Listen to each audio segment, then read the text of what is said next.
All right, first and foremost, give all praises to Yahweh, Ba'ashem, Yahushua, Ba'ashem, Kakodash. the ones and apostles of great millstone that rule well. Shalom to those in the highways and byways doing the work sincerely and faithfully and continually fighting the good fight of faith. Lord willing, we're all found in that number to be delivered. But until then, we're going to come out and keep pushing the word, fulfilling the will of Yahweh, Ba'ashem, Yahushua. All right, so again, we're going to go through this through the spirit.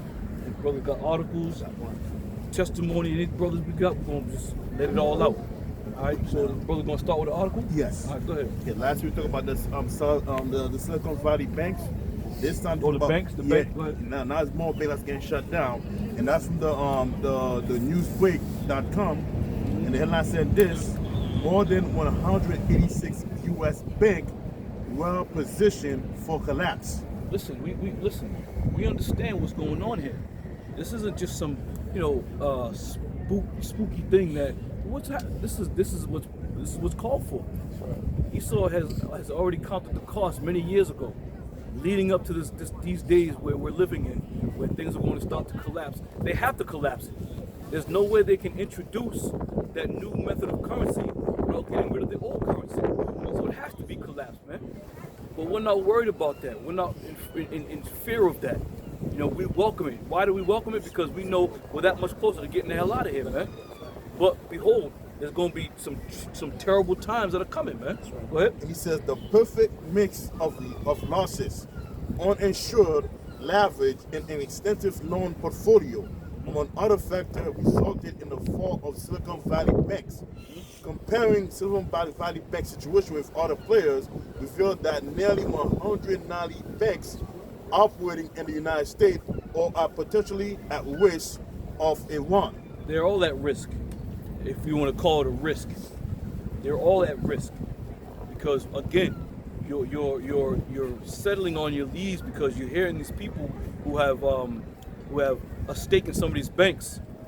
When they start hitting home, then you're gonna start realizing. Then you're gonna seek out the prophets. You want to ask questions. What's going on? Why is this happening? All right? And we're gonna continue to tell you until it implodes on itself. And Esau's gonna make it implode on itself. You guys think that this government is for you. This government is not for you, man. This government is totally against you and everything you believe in. How is it that here, United States of America is now talking about the banking system collapsing on itself? That should be unheard of. These other countries hear shit like this, they're like, that's impossible. How can that be? America's the so-called greatest country in the world. How can the greatest country in the world have be on thin ice, if you will? Because it's all bullshit. It's all set up, man. America's gonna fall by the sword at the end of the day. All right? And these things and these measures that are being taken right now are being taken for good reason. All right, go ahead. This is our second. Hey, if any brothers got anything you want to speak up, let's fire it off. Come on. This is our second Ezra 6:22. And suddenly shall the sown places appear unsown. Right, you know what? Because listen, in 2008 when that small collapse happened, there was people going to the banks. It was total chaos, man. Trying to draw their money out. It was a mini chaotic situation. Yep. But now that it's happening on a grand scale, there's not going to be any understanding in a man when that time comes. Okay, so the sown places, what you see right now, is sown because you look around, people walking about, visiting different monuments and having a good time and enjoying the summer breeze, the winter breeze coming through. But when this place becomes unsown, you ain't gonna see a soul in these parks out here, man. Because people are gonna be out for blood when that time comes. That's right. Go ahead. The full storehouses shall suddenly be found empty. In those, and I'll say this, in this carnal world, those who are somewhat wise, they're already preparing, man. They've been stocking up on food. They've been stocking up on goods. Because they understand and they see and read between the lines that America's going down, man. That's right, man. There's going to be a big shift. There's going to be a big change within the next couple months. How you buy things, how you see things, how you perceive things, how you get things. Some people are going to get it by the fact that they're going to receive that MOTB. Some people want to get it by taking somebody's life. All right? But at the end of the day, something's going to be obtained by somebody somewhere or another. You see? That's Go ahead. real quick. Ephesians chapter 5, verse 15. See then that ye walk circumspectly, Right. not as fools, but as wise, That's right. redeeming the time, because the days are evil. Right, walking circumspectly, knowing what's going on around you at all times, which is imperative, man. It's imperative that you understand and know what you're getting into, and even to just not even taking it from a standpoint of buying shit or obtaining goods, just where you're walking, just where you're going, because niggas are gonna be lurking in the shadows out here, man. All right, but this is all part of prophecy. You see, this is part of prophecy. You know, and you got these guys out here, all these guys with all these, different YouTube channels, and they're having a grand old time, on the backs of the brothers who are out on the highways and byways and teaching, and they're talking enough shit. Well, pretty soon your platform's gonna be gone. All right, and when your platform goes, then you have nothing. But we of the hope for the elect, we got Yahweh Bashmiel Shai to guide us and protect us and watch over us. So we're gonna come out as men of the Lord and give you exactly what you've been looking for. Go ahead. I got you. 2nd Ezra 15 and 14. It says, "Woe to the world and them that dwell therein. Yep. For the sword and their destruction draweth nigh." Right, and nobody's gonna believe it until it comes to their front door, man. There was a movie called At Your Door. Well, all hell was breaking loose and it was coming right to people's door, man. Even though you weren't a part of that section or whatever, but the trouble came right to your door because you couldn't leave your house. That's right. If you can't leave your house, that means the trouble is at your door. When somebody's on the other end of your door, knocking and banging like a fucking madman, you ain't opening the door. Likewise, when it comes time to leave out your house, what you gonna do? You gonna go to the window first, look out the window and see what's going on out there. Let you see a dead body in front of your driveway, in front of your door, your building. You gonna open that? You ain't opening that goddamn door. So these things are coming right to your doorstep and you don't even realize it, man. You people have no idea what you're in for. Go ahead. And one people shall stand up and fight against another, Yup. and swords in their hands. Those race riots are on the horizon. Now the brothers was telling me about a man who was in Texas or Mississippi. I didn't catch the article yet, but I guess a man got decapitated and his head peeled off and body parts strewn all over the place. Again, these are some of the precursors that are going to eventually lead to the racial wars, the insurrection of people, the division of people. These things must needs be done, because how else are you going to get the children of Israel started, if you will? How else are you going to rise them up, man? Let a few more black people get killed to the point where people gonna be like, yo, fuck that, we going after these white people. We going after whomever they may feel they may need to go after, man. So it's no surprise what's going on, man. We're not looking at these things. We read these articles and see these different news clippings and look at it, hear what's happening. We ain't surprised that nigga got his head cut off. That's what's gonna happen. These are the things that have to take place, man. These are the things that's gonna rile the people up. What else is gonna rile people? You can't say, oh yeah, let's say a bunch of crackers making a record down in rap music. That's not gonna rile people up. You got to get down to the meat and potatoes if you want to get some people stirred up, man. And how you do that? Start killing motherfuckers. When you start killing them, then people gonna start, whoa, what's going on here? You see? All right, hold on. Go ahead. Elderman, to back you up, when you read the comments, you have people bringing up the whole Emmett Till spirit That's once right. again, and they're saying that men with guns should go down to Mississippi and the whole town. Yeah. I mean, once again, the carnal men are gonna do such things. Don't think that you ain't gonna have these things happening. You're gonna have a whole bunch of niggas rising up, marching down in different locations with guns and having a gunfight. All right? But the wise in the Lord are gonna let that be, man. We ain't gonna get caught up as we always have been. We've always have been, on the backside of things, if you will. While all these people are protesting, marching, you got the men of the purple and gold, group there. Every time a nigga gets shot, they rallying up and doing all this, and the mothers in the middle talking, my baby. You men aren't going to do anything that's going to change the outcome of what the Lord put in place, man.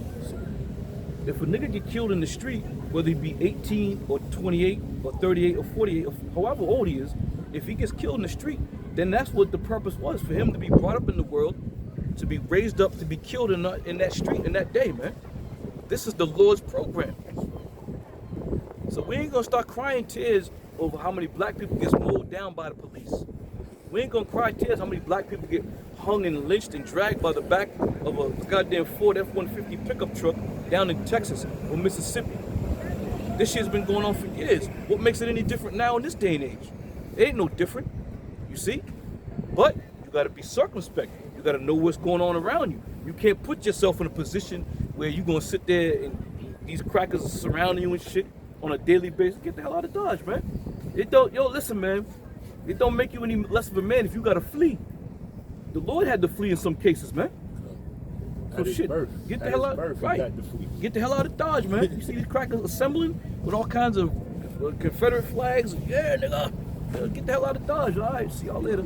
You know, It's a such thing as the sun downtown too. I just finished watching the video that one of the brothers had put up.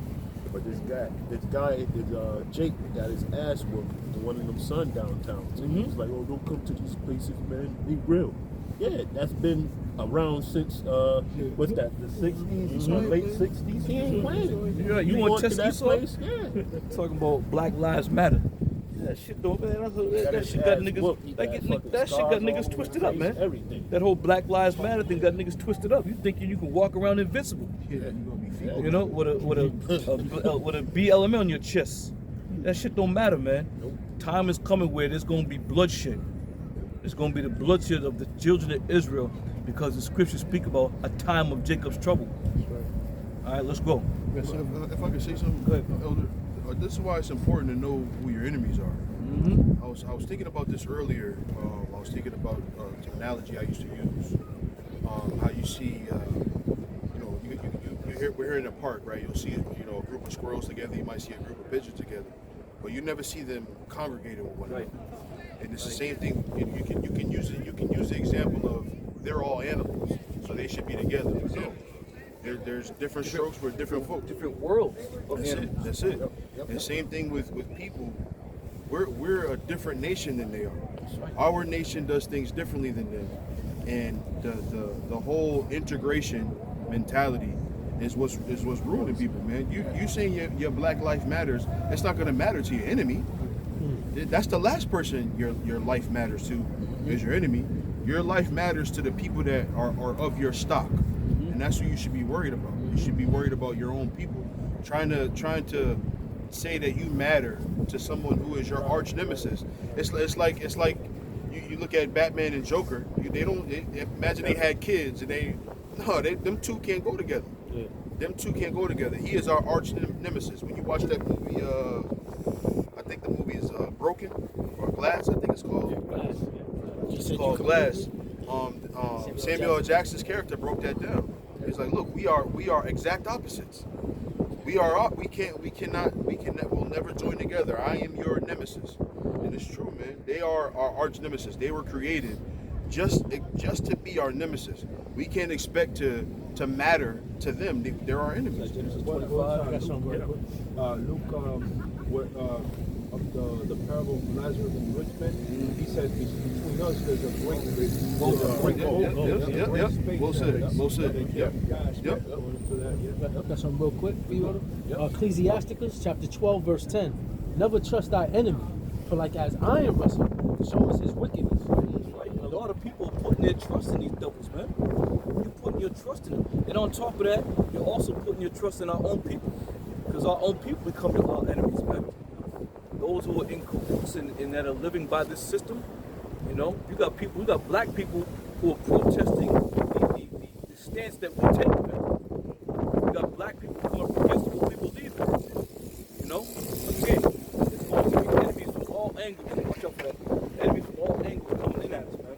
And as the elder was getting into and the brothers have been talking about, Jacob and Esau, we've been fighting since the womb. We've been fighting since the womb. There's no other nation of people that have fought more vigorously towards one another than Jacob and Esau, man. This is why you had Judas Maccabees fighting so vehemently. It wasn't just about. It was about, obviously. The story makes it apparent. It was about the Maccabees brothers' disdain with other people being so willing to go to the other nations and be a part of what they had going on, right? But just to think like about the Black Greeks, right? And you have all these fraternities that they have in colleges. That came from Israelite people. Those people back there that were being called Greeks in those times, where a lot of them were Israelites, man. And there was a lot of that was assimilating into what our enemies were doing, and their behavior, and being so proud about being a part of it. When you go in the Maccabees and you read that, those were Israelites that was making those gymnasiums. Esau, they was fruit cups, but they was doing it in their own way. You had our own people making those gymnasiums to be a part of that lifestyle, man. You know, so it's always happened. It's always happened where you got people trying to assimilate with their enemy. You have to know who your enemy is. That's important. That's the first.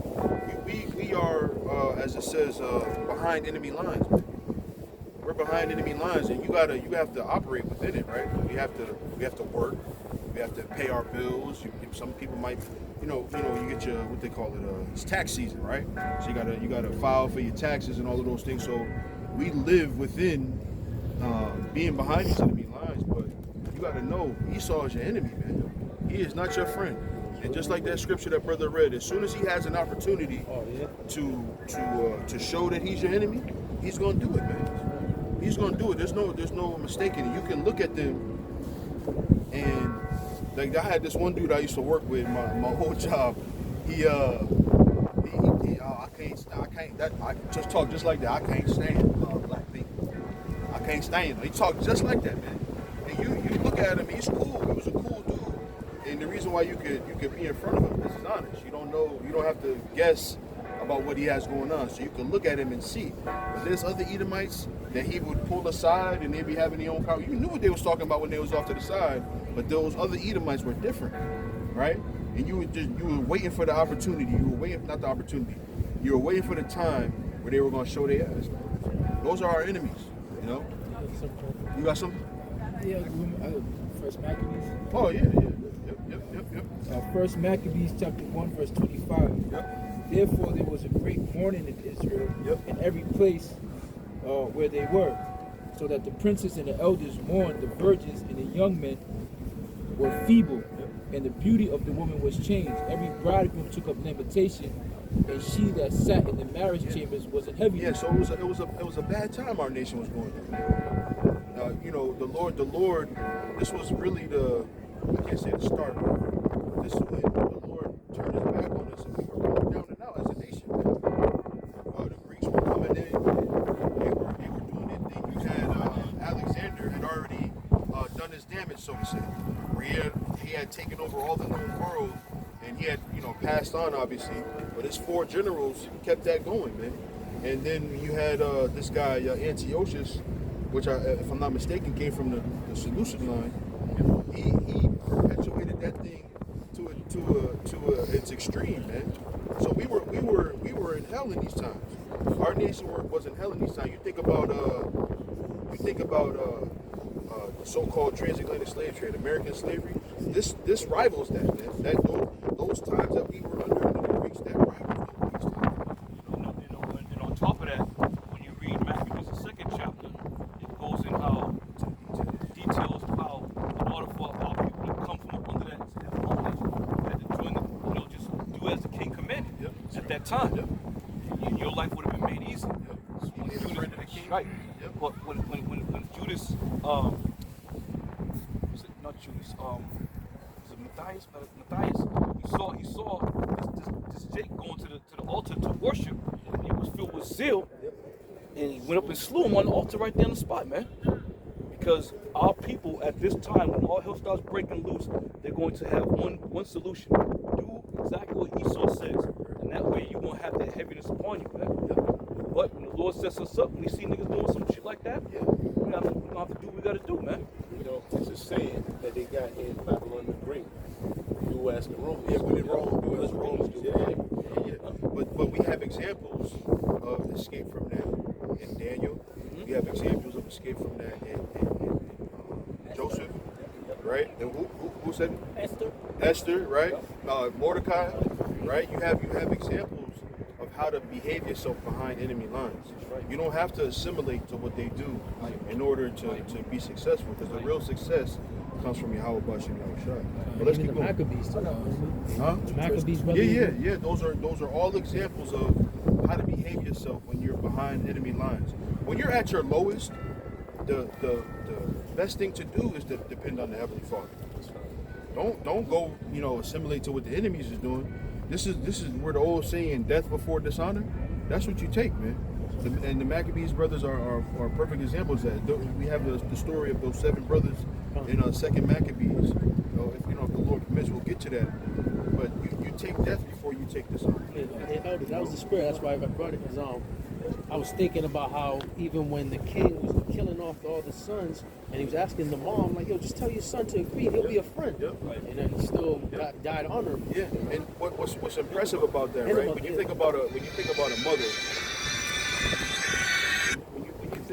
about a mother is she's always concerned about her child's well-being, and she raises the child in a way where if the child is out of her care, that he'll be okay. I can make sure that he's going to be all right. And really, mothers, I read this book years ago when I was in high school, but it talked about how when the buck would get killed in slavery, the big, strong, so-called black man would get killed in slavery, the mothers would see that and raise their sons to not be like the buck.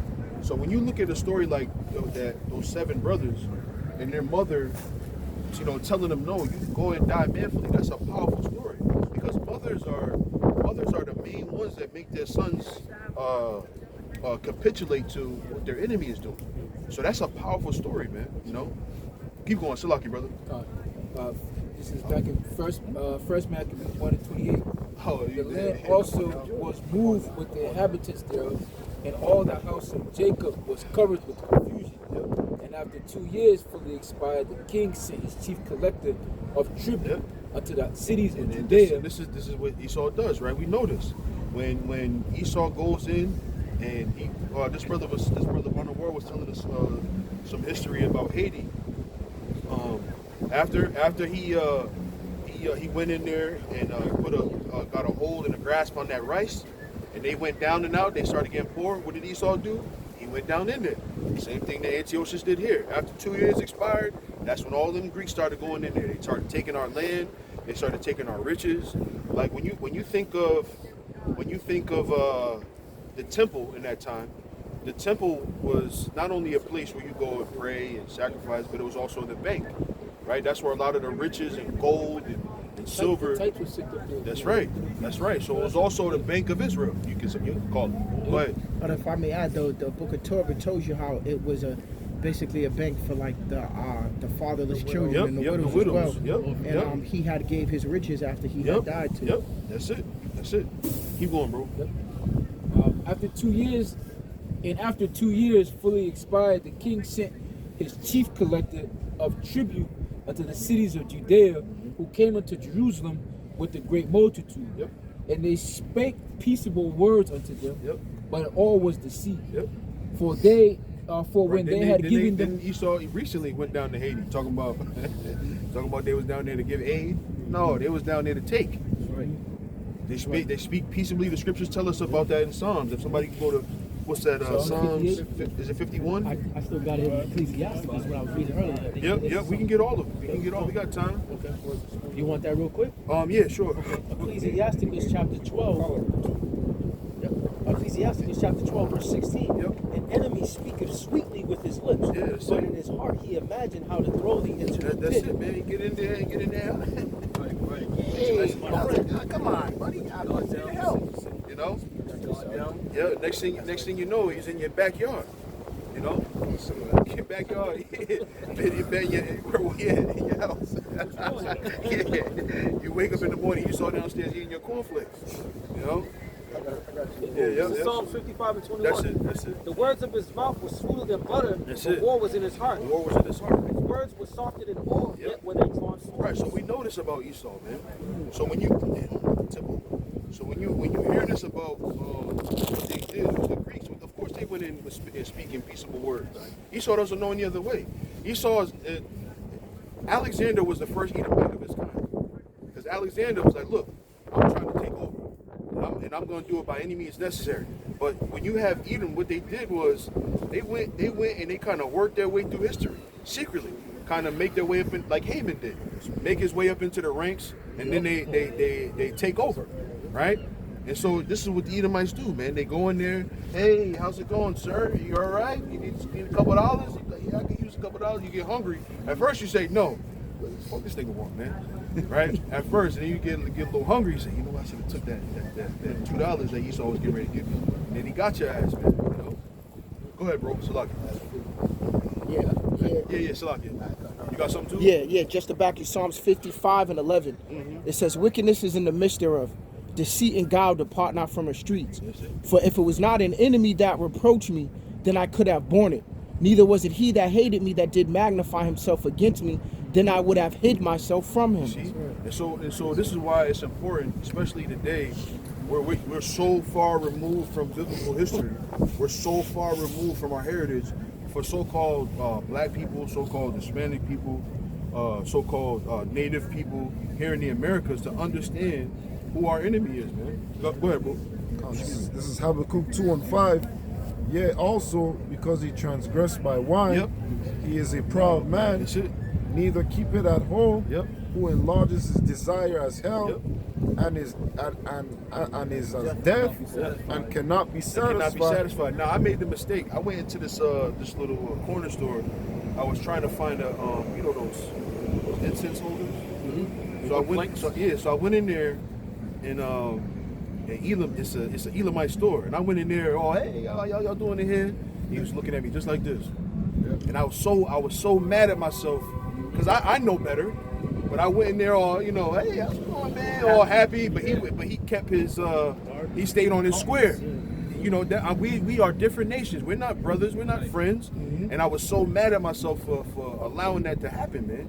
But them other nations, they keep their Who is silly guy? Yeah. Silly guy. 100%, man. 100%. I got in that car, man. I was like, God damn it! I let that motherfucker get the best of me, man. I was so mad at myself for that, man. Thank you very much.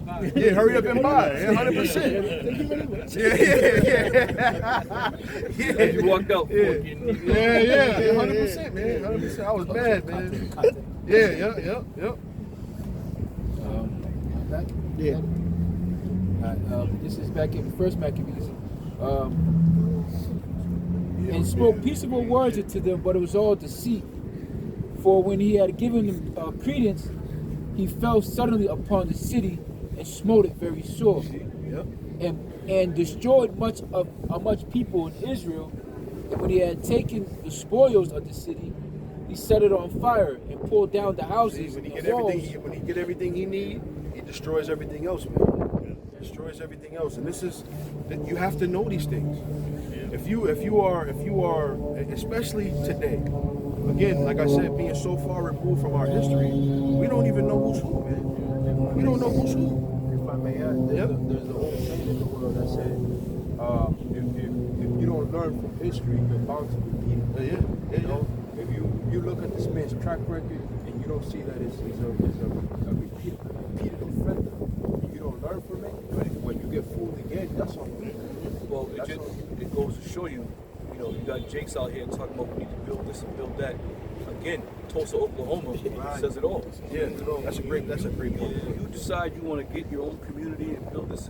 These devils going. This is the scripture says the earth is given unto the hand of the wicked. This is all their shit. They own all this. They're gonna let you build a house. They're gonna let you build it, but you gonna have to pay every ounce of tax and tribute to them devils. And let you start to get bigger and better than them devils. That's when it's gonna get burnt down, man. That was the importance for them taking away our heritage, like removing us from the scriptures, because the scriptures gives us all that. It gives us the history book that we know that is ours. A lot of the average so-called blacks in America, they think their history goes back to the 1600s. They don't trace the history back to Kemet or it's all recent. They don't understand how ancient people are, but not just that, the stories. The beefs that we have between these certain nations and how that all ties in today. But it only goes as far back as Martin Luther King, for example, right? You got the month of February called Black History Month. You got Black History Month. Ain't not a damn one of anybody go back to the scriptures or the Bible saying that these great men of the Bible, They don't even include the Bible in Black History Month because that's not your people according to Esau in this country in this system. But they got what's that? What's that? What's the dude? The guy who did peanut butter. George Washington Carver. They'll give you him. Students, man. Plus, you know. But again, they go back to certain 1940s maybe coming up. Other than that, you don't see nothing about Black history, man. And that's another bullshit month anyway. When they take away our Black heritage, Monkey man, Month. that's like taking away a lot of our power, man. A lot of our faith, because you read those stories of King David jumping over walls and stuff like that. And how is the Heavenly Father supposed to deal with you on that level if you can't even believe? So you got guys like, you know what I mean? Imagine all hell breaking loose, and it's not even a big wall like King David, but just a fence, like a good fence, like 6-foot fence. Yeah, that man, in that day, man, the allowance of you allowing that to get inside you. You jumping over that 6-foot fence is not a problem. It's not a big issue.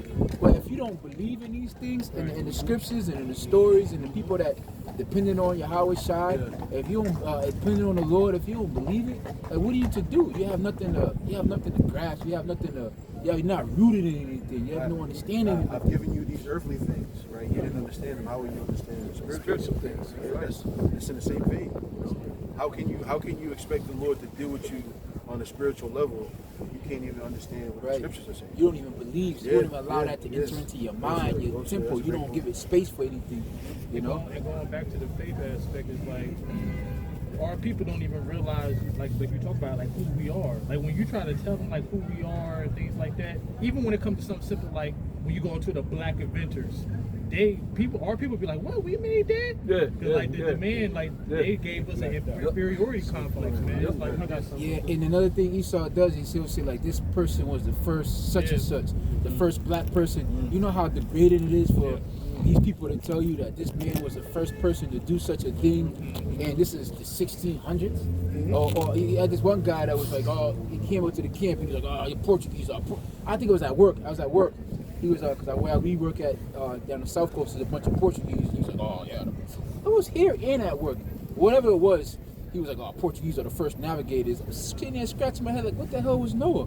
Before you devils even left Europe, Noah was on a boat navigating through doves, and you know what I'm saying? So they try to take their history and make it everything, and they just want you to forget about the past, like we wasn't on boats traveling back and forth before you devils was doing God was here already.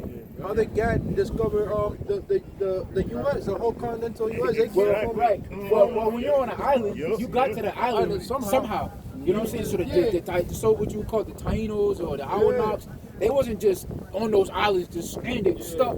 You know, they were traveling, doing trade amongst, their people, man.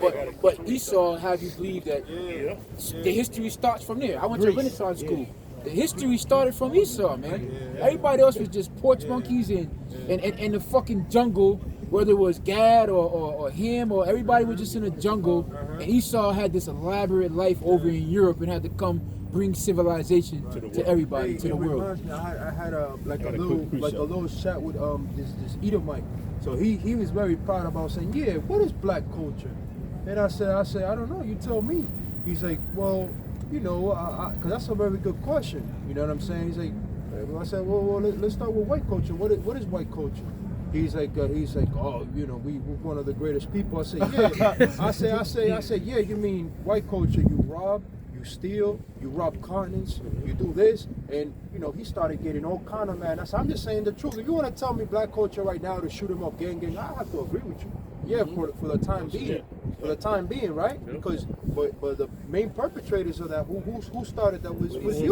We were crabs in the barrel.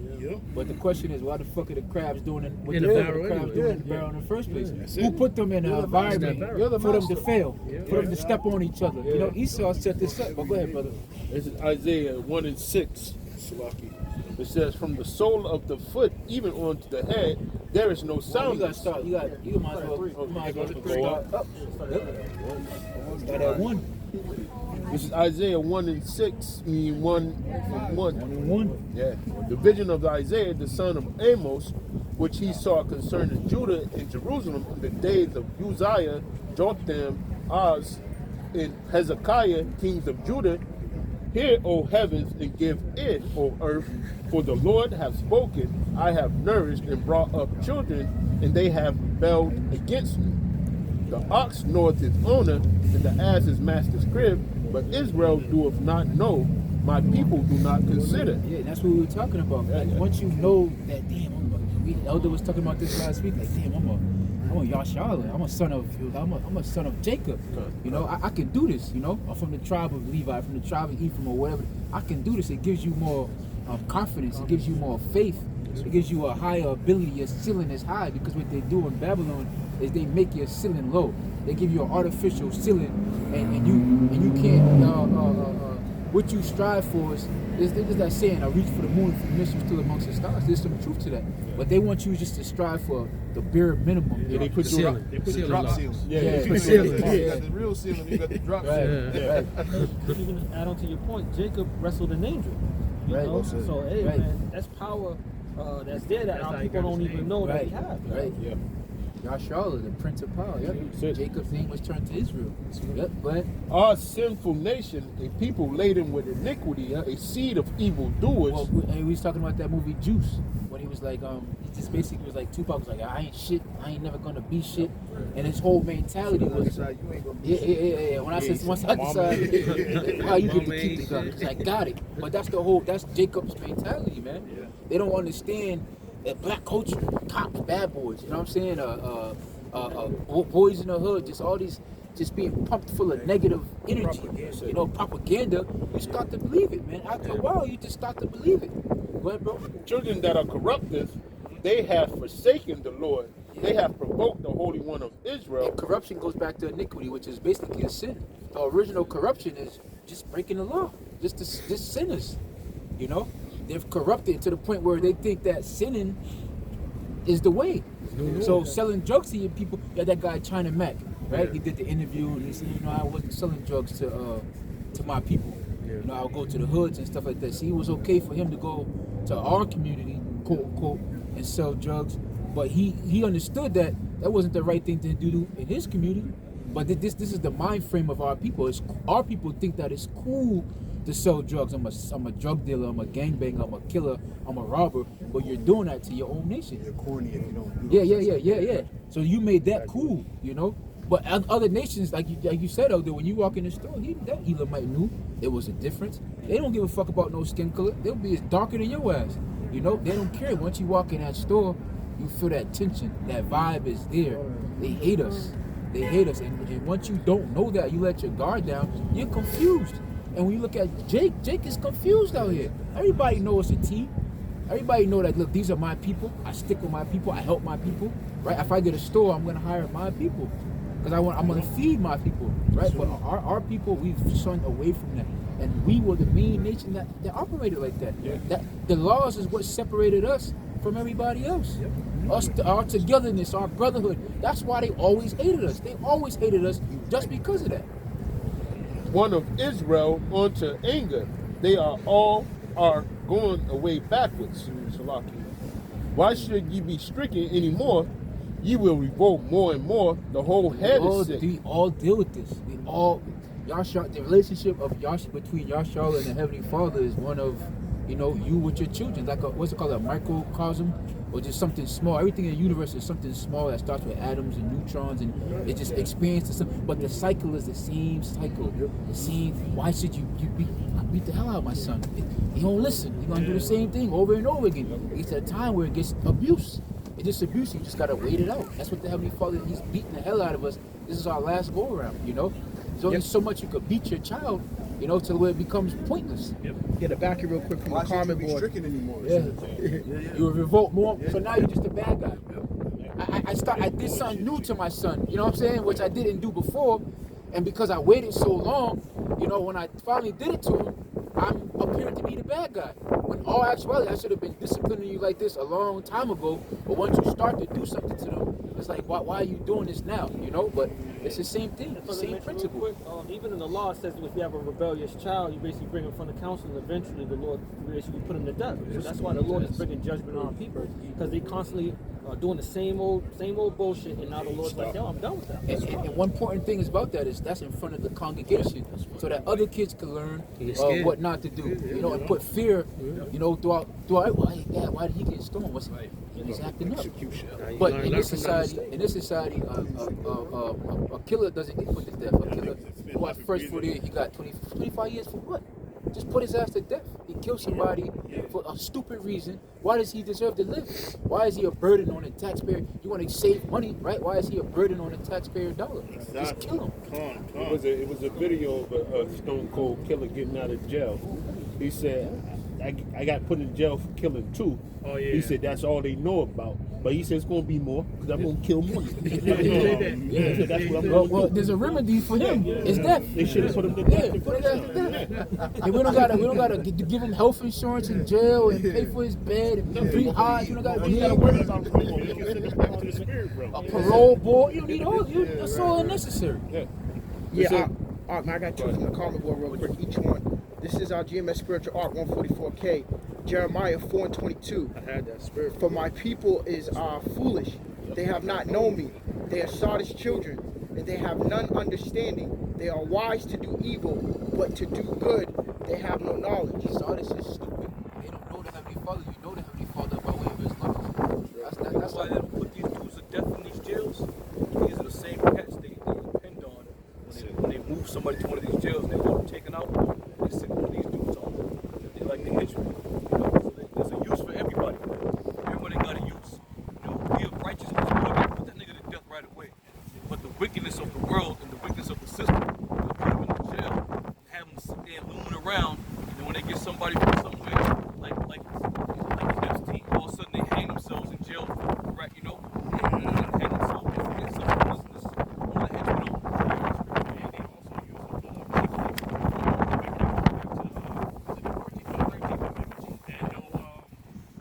No slavery, I bless you for committing crime. After that, the emancipation of proclamation, but you have Angola. That was the biggest plantation in Louisiana. Right after, shortly after that, it turned to the biggest prison. So the helmets that they make in the military, to the uniforms that they make at McDonald's, that's all made through prison labor. License plates, all made through prison labor. Concord Farms. When y'all go to the stores, y'all see the Concord milk and all that. That's all, juice, Concord juice. That's all Concord Farm up there in Concord of the jails that they go to. So it's a pre-release. So that's a good thing. They make it a good thing so that you go to Concord and they're happy, and you get in the system, you're happy to go to Concord Farm because you get to walk out a little bit, you know, you get to smoke a cigarette, you get to fucking, you know, but that's how they set it up, you know, you're just a house nigga. You're happy to get, you're not, locked up 24 hours a day, you get to roam around, you know, get a little bit extra freedom. But that's how Esau says it. Esau's he's a smart devil, man. He's a very intelligent, smart, cunning, wise, crafty devil. And if you think that he's dumb, you're sadly mistaken. You don't understand his intellect, man. His trickery runs deep. It runs deep. And the first mistake you'll make is thinking that he's a dummy. Hey, that's how it is when you feed snakes. You know, the rat goes inside the cage. The rat is, it's like Rama in here. He's not even paying attention to the snake because he doesn't feed the snake.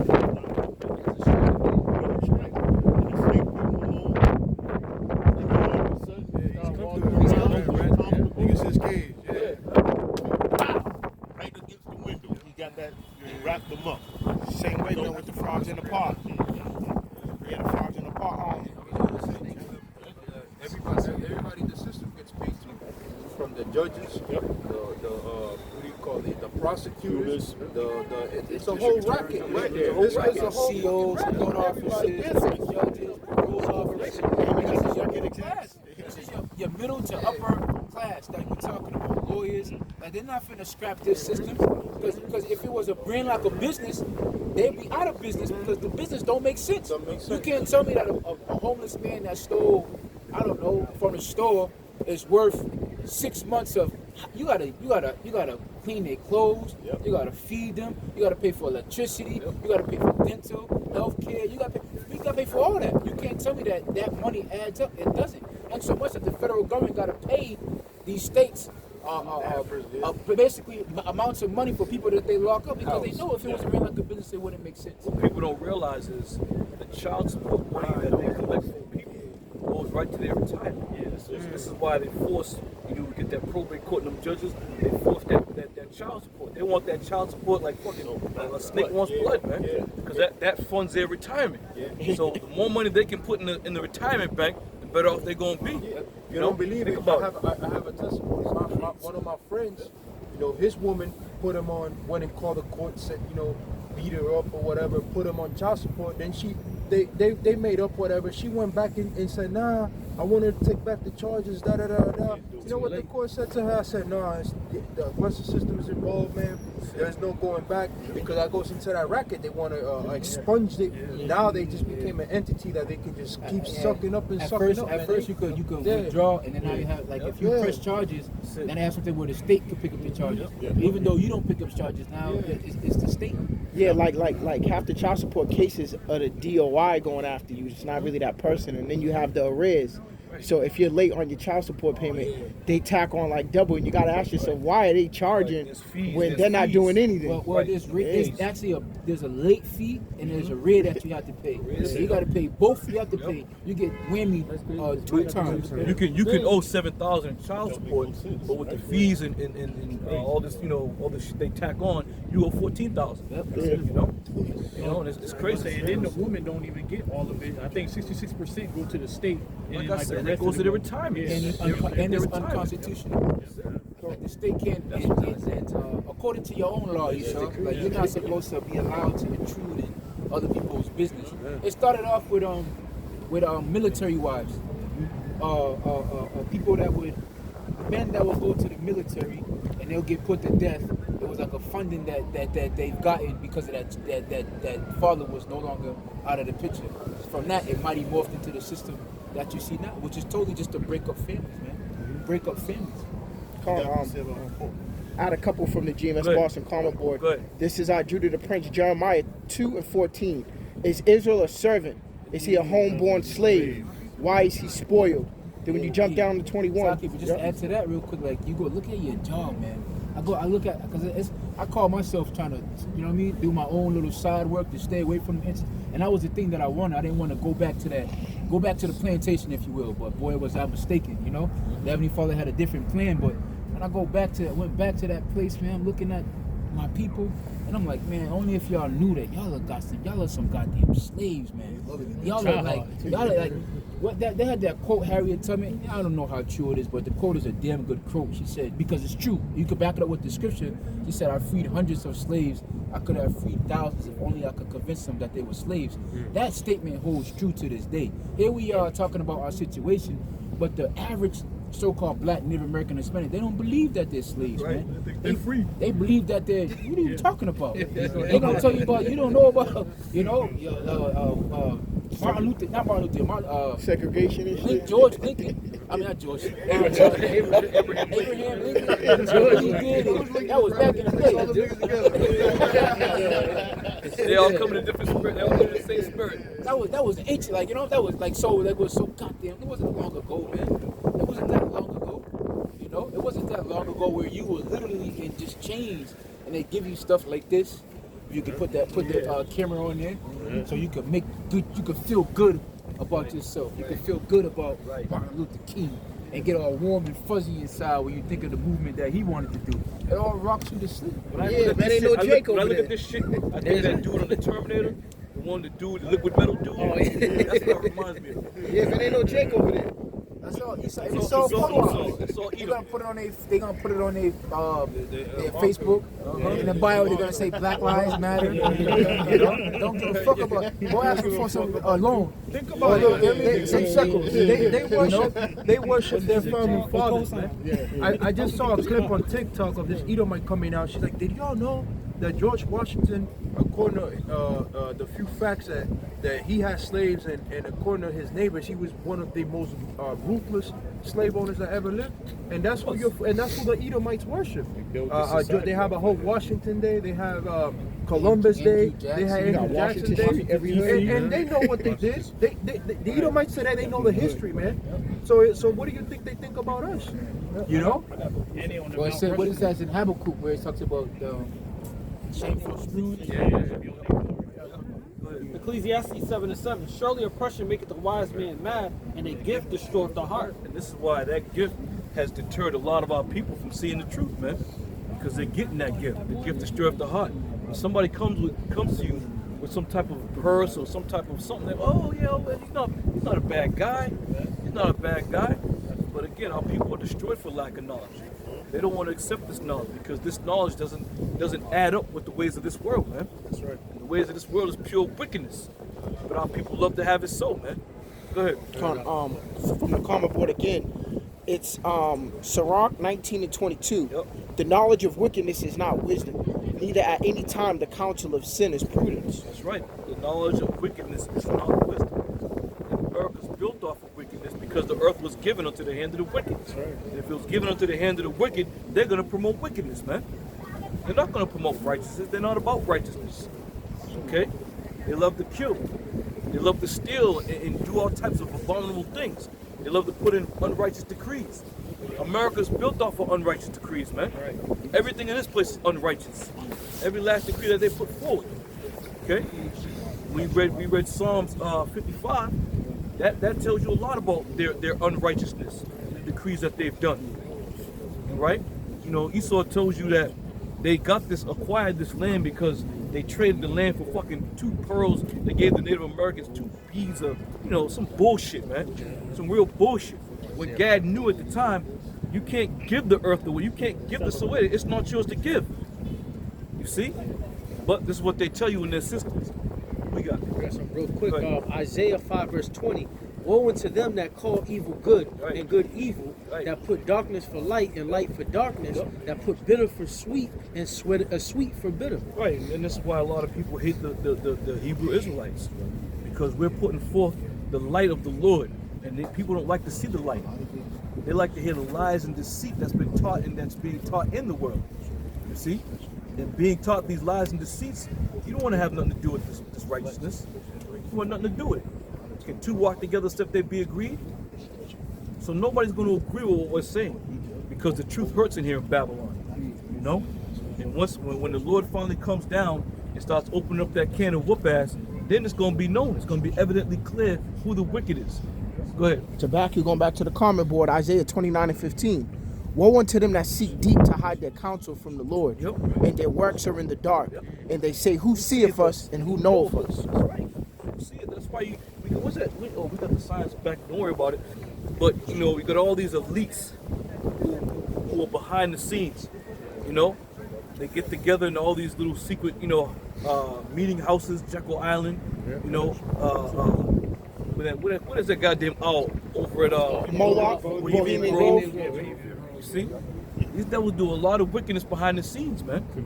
And then on top of that, they have all types of meetings where they pass laws and decrees where they don't even get the Congress involved or the government involved. They just push it in place, man. And they be like, oh, this happened overnight, and you got to abide by it.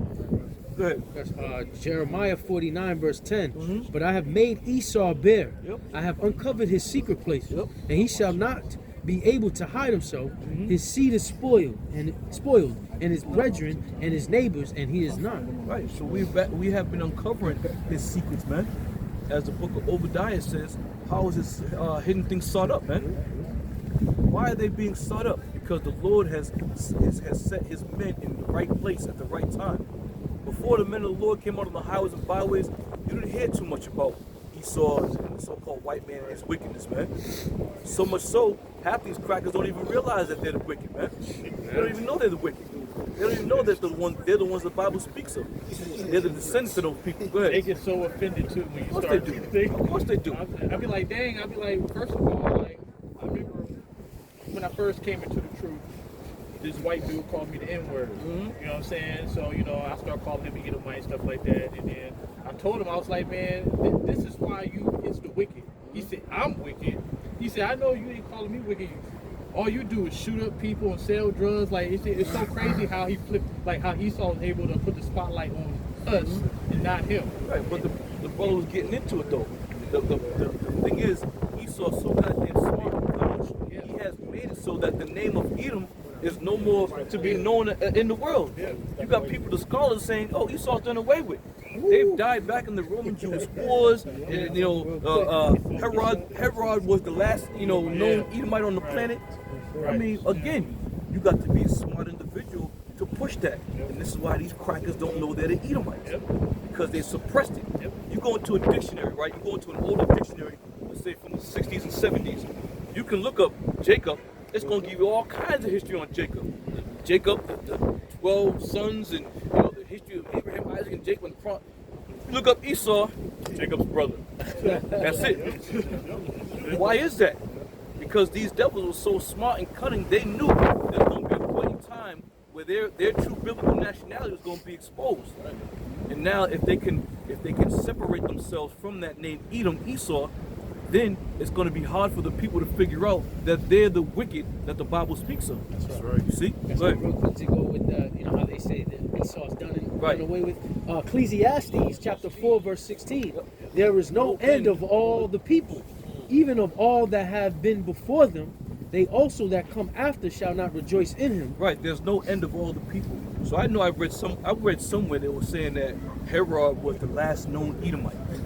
So if Herod had a concubine somewhere, laid up with her, and she fled somewhere, you know what? His seed is still preserved. That seed is still preserved. See? But it makes no goddamn sense. But the devil is cunning. He's slick. He knows what he's doing. He knows exactly what to put out there. He knows what exactly the people are gonna gravitate to. They ain't gonna gravitate to Esau. They're gonna gravitate to Jacob. Everybody wants to be an Israelite.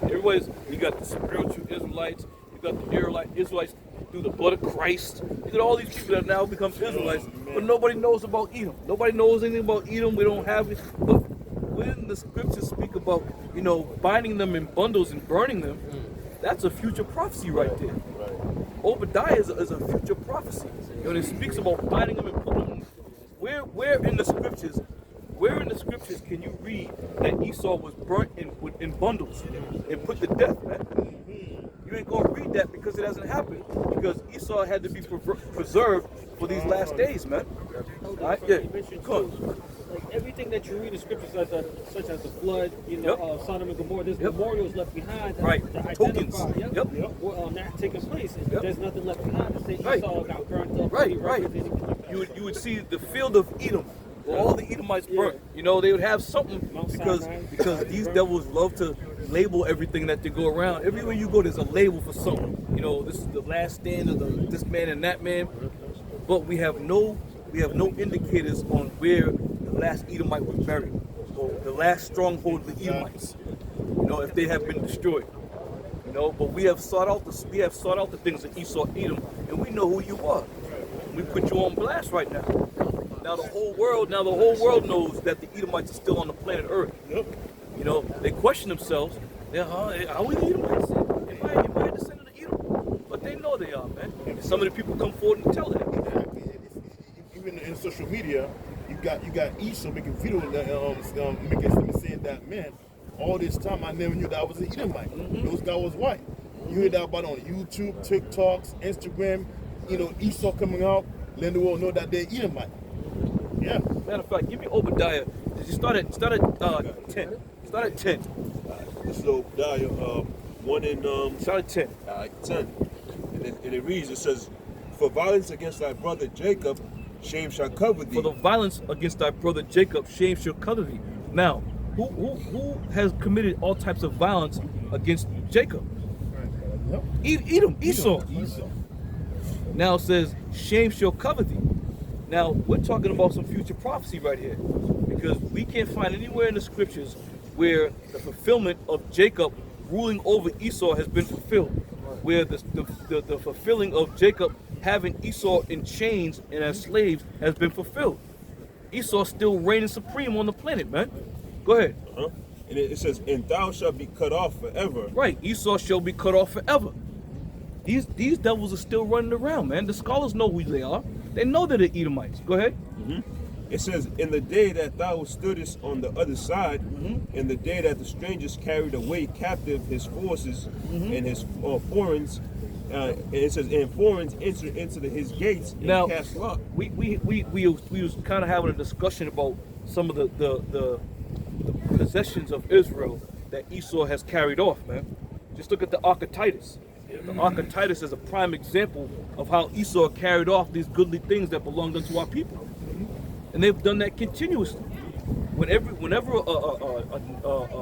a power structure fell, what'd they do? One of the first things they do is go and get them riches, man. Get them artifacts. You know, it is said that Queen Elizabeth was sitting on the throne that belonged to David. You know?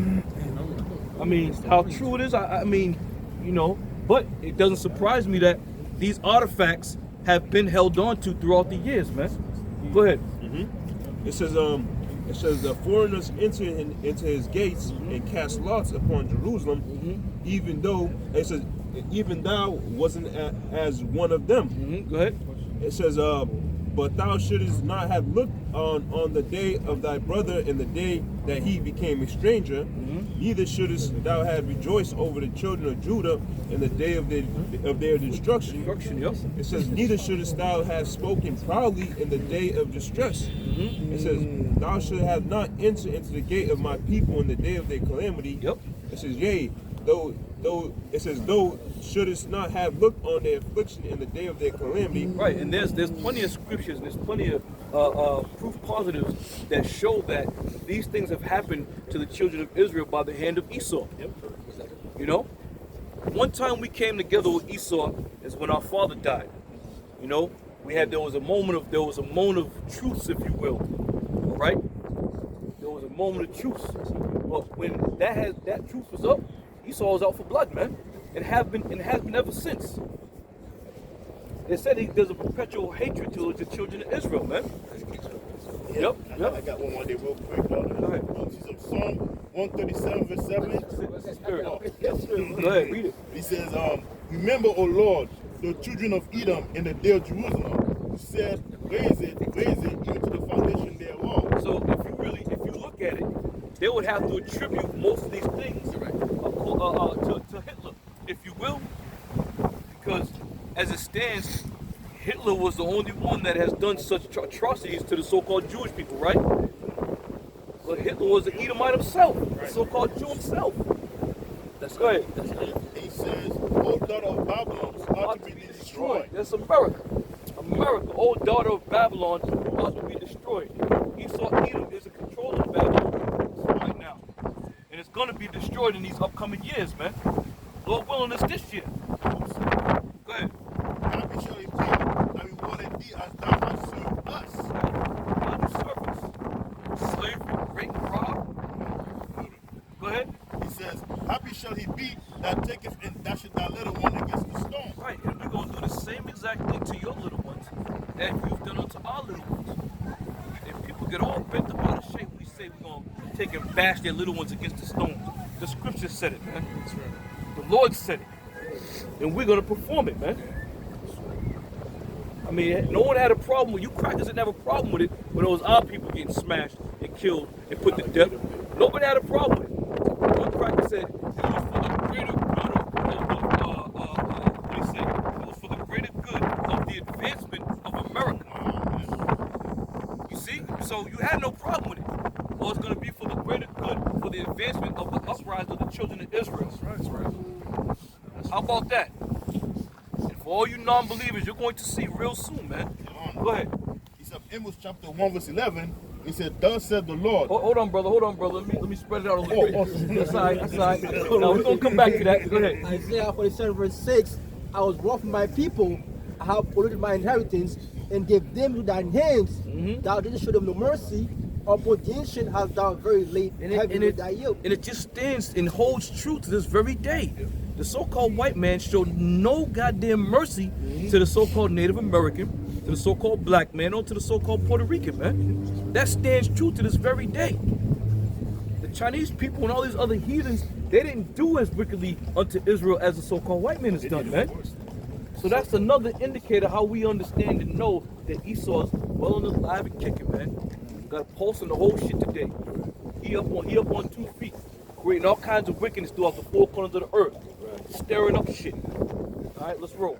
Verse 7. And thou said, I shall be a lady forever, so that thou did not lay these things to thine heart. Neither did this remember the latter end of. They said, I shall be a lady forever. And that's another thing America thinks, that they're so damn delicate. They think they're so prominent. They think they're so, so graceful. They're wicked, man. You know, they're the wicked that the Bible speaks of. They're forked tongue. They speak both sides of their mouth. Their thoughts are evil as hell. Yeah. Speaking lies. Speaking lies. Strange. Yep. Verse 8. Therefore, 14. Go ahead. therefore, hear now, thou art given to pleasure, thou dwellest carelessly, thou sayest in thine heart, I am, and none else beside me. I shall not sit as a widow, neither shall I know the loss of children. Which they're going to sit as a widow. All right? Because when that war comes, as it's pursuant to the book of Ezra, when that war comes, you're going to be put to death, man. You're going to be put to death. And you're going to lose all types of men over in these wars. And rightfully so. You think you're going to go to these other people's country and set up shop and raise your flag up in the air? That shit ain't going to happen, man. That shit, you walking on thin ice right now. You know? You want to come up against these small little countries, but you ain't saying shit to China. You ain't saying shit to Russia. Talking all kinds of nonsense. Russia gonna blow your ass off the map, man. And if I may add to real quick, my elder Vladimir Putin said this, in the media, and then President, he said that if America were to meet them in the field, they would completely decimate them. Yeah. They get all this hype and all this talk about, Ukraine is in the fight. Ukraine can beat Russia and all. Listen, man. Again, there's a level of smoke and mirrors that these devils have to put forward, because the appointed time is not yet. But when the Lord truly sets the appointed time, then you're gonna see, man. Anybody that's joined hand in hand with America is gonna be put to death, destroyed. And since you mentioned that too, brother. Now America said that Ukraine's winning the war, but you got people that's making video letting them know that the Ukraine is not winning the war; they're actually losing the war. I mean, again, it's all propaganda. Yeah, it's all propaganda with the news. Go ahead, brother. You got something to say? I was going to say on TikTok, I was watching collage videos of America. They were saying like how America would win, but they use the clips from video games and movies. Listen to battle music in it, like it's realistic. Right. Again, America's in a fantasy land, man. They're in a fantasy world. They're pretending it's all fantasy to them. And that's how they judge their skill level by the games and video games they put out. USA. That's all they got is fucking chance.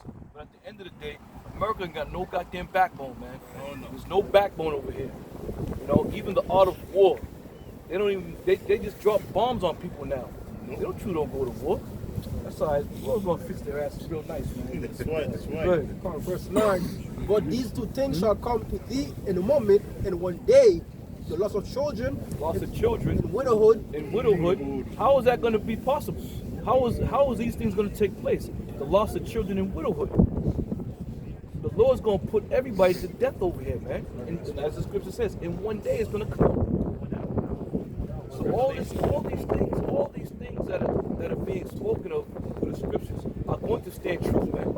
And there's not going to be anybody to turn it back or to change it. You got people that have come up and asked us, well, what if we do it this way? What if we do it that way?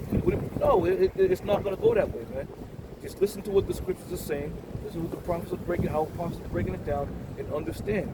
So you better go, do what you got to do, have your fun or whatever, because it's going to end real soon, man. Just like Egypt Babylon, it says that the right was on the wall. That's right. Basically, the time right. is up. That's it. That's right. Yep. And the right is on the wall. We're publishing it. We're publishing the word. As the scripture says, and the word was published. And here it is, man. You don't have to believe us because we're a group of black men, uneducated, no jobs, and we may be racist. We call it rapists and racist. You don't have to believe anything we say. But one thing's for sure, people are listening. You're listening. People are listening to what's happening. And keep in mind, if you think this bank thing is just a spoof, that one or two banks, they had problems. This shit's gonna be a goddamn windfall. That's right. It's gonna be a domino effect, man. Get your money out the. You want some advice? Get your money out the banks right now. Get it while you can. Because you watch, you're gonna sit there and get comfortable. Think, I'm not worried about it, because Esau's telling these people that their money is insured. Yeah, the money is insured if it's one or two institutions that are happening go down. But when it's a goddamn grand scale, they're gonna be like, yeah, unfortunately, we didn't anticipate this, so you out of luck, man. And then you're gonna see dead bodies out in front of the banks. Yeah, but there's a reason why they keep comparing it to the Great Depression, because once that whole banking thing happened, there wasn't even enough soup for our people to get Right, at our food right. banks and stuff. Over in Germany, they were burning piles of money, man, and keeping the firewood, burning the money, man. Again, it's all gonna be useless around here. And they talking about Russia cyber attacks, so you already know what that means. Right, of And course. so when it does wipe out, they gonna blame it on Russia. Right. But you know what though? They're gonna shut this whole cyber shit down anyway. They're gonna shut this internet shit right down, man. You know, it's gonna happen. They're gonna have to shut it down because too much information is being let out, man. And the last thing if I may mention with TikTok, come to find out now that it has to do with the shares. So the shareholders of TikTok, they want them to show their shares to U.S. stockholders so that they can control the content. So it never had nothing to do with Chinese spying on us. It's the fact that they don't have control of the information that's being put out there. There's a lot of shit going on, man. There's a lot of moving parts going on right now. That's why it's imperative that you people take heed to what's going on and what's being said and all the things that are being done right now. It's imperative. All right, go ahead. I got Come on, I Ecclesiastes. still want that too, though. Come on. I got Ecclesiasticus chapter 5 verse 7. Yep. Make no tarrying to turn to the Lord. That's right. And put not off from day to day. That's right. For suddenly shall the wrath of the Lord come forth. That's right. And in thy security thou shalt be destroyed and perish in the day of vengeance. Right. Just when you think you're comfortable. You know, there was that movie Purge, right? In Purge, they had the safe houses. They had the dude was the inventor of, you know, fortifying your house, so to say. The windows, the bars come down, this, that, and the third. But you become a prisoner in your own home, man. You become a prisoner in your own home. So just when you think you're gonna be safe in your own dwelling, then the Lord's gonna come down and make some shit happen, man. They had a plan. There's always gonna be a way. There's always gonna be a way for a nigga to get in your shit, man. You know, I'm telling you, man. There's gonna be no stopping people. When somebody got it set in their mind, their heart to get something, they gonna get it, man. They ain't coming in. They ain't coming there to take your goddamn safe box. They coming there to get your family, man. They coming there to ravish your family. You know? Go ahead, bro. God, this is Luke 12 and 16. And he spake a parable unto them, saying, the ground of a certain rich man brought forth plentiful. And he thought within himself, saying, what shall I do, because I have no room where to bestow my fruits? That's right. And he said, this will I do. I will pull down my barn and build greater, and there will I bestow all my fruits and my goods. Right, now this is another facet of being safe in your securities, in your goods, in your belongings, in your possessions. What Creflo Dollar said, you gotta love your Lord with your goods and your possessions, your stuff. You know? Go ahead, love the Lord with your stuff. That's not what it means. That's not what it means. You gotta love the Lord with your stuff. What the fuck does that mean, man? Love the Lord with your stuff. Go ahead, brother. Verse 19. That's moonwalking and doing splits on the Yeah, Shuck. What that other nigga name? That nigga Shulaki, but it was money. Yeah, man. They was in joy. They was in jubilee because why? They was receiving all that money. It was money. Get some of this money. Private He said, jets. I'm anoint man. Money. Anoint you with this.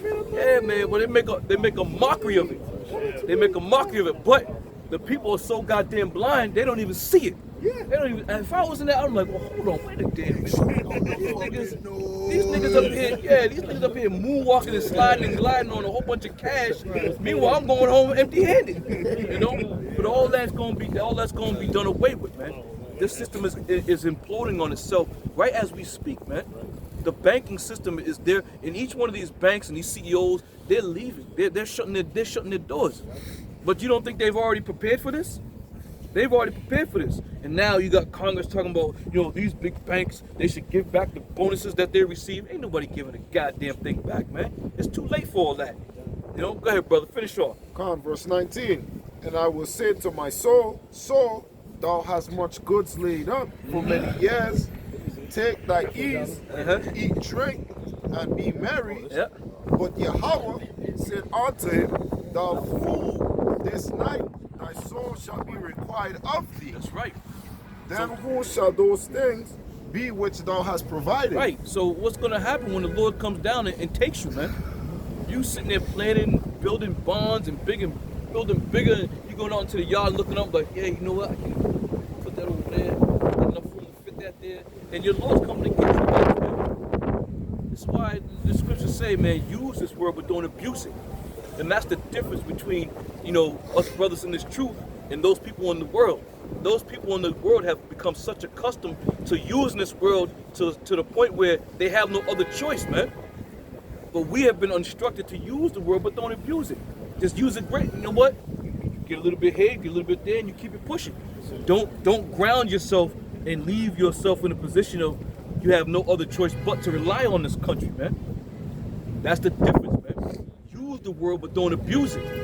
When you find yourself, buying and digging in real deep, first of all, we're all stuck here in America. We're all stuck here. What I mean by that is, we're not looking to jump on a boat to go somewhere. We can't afford to go no goddamn way.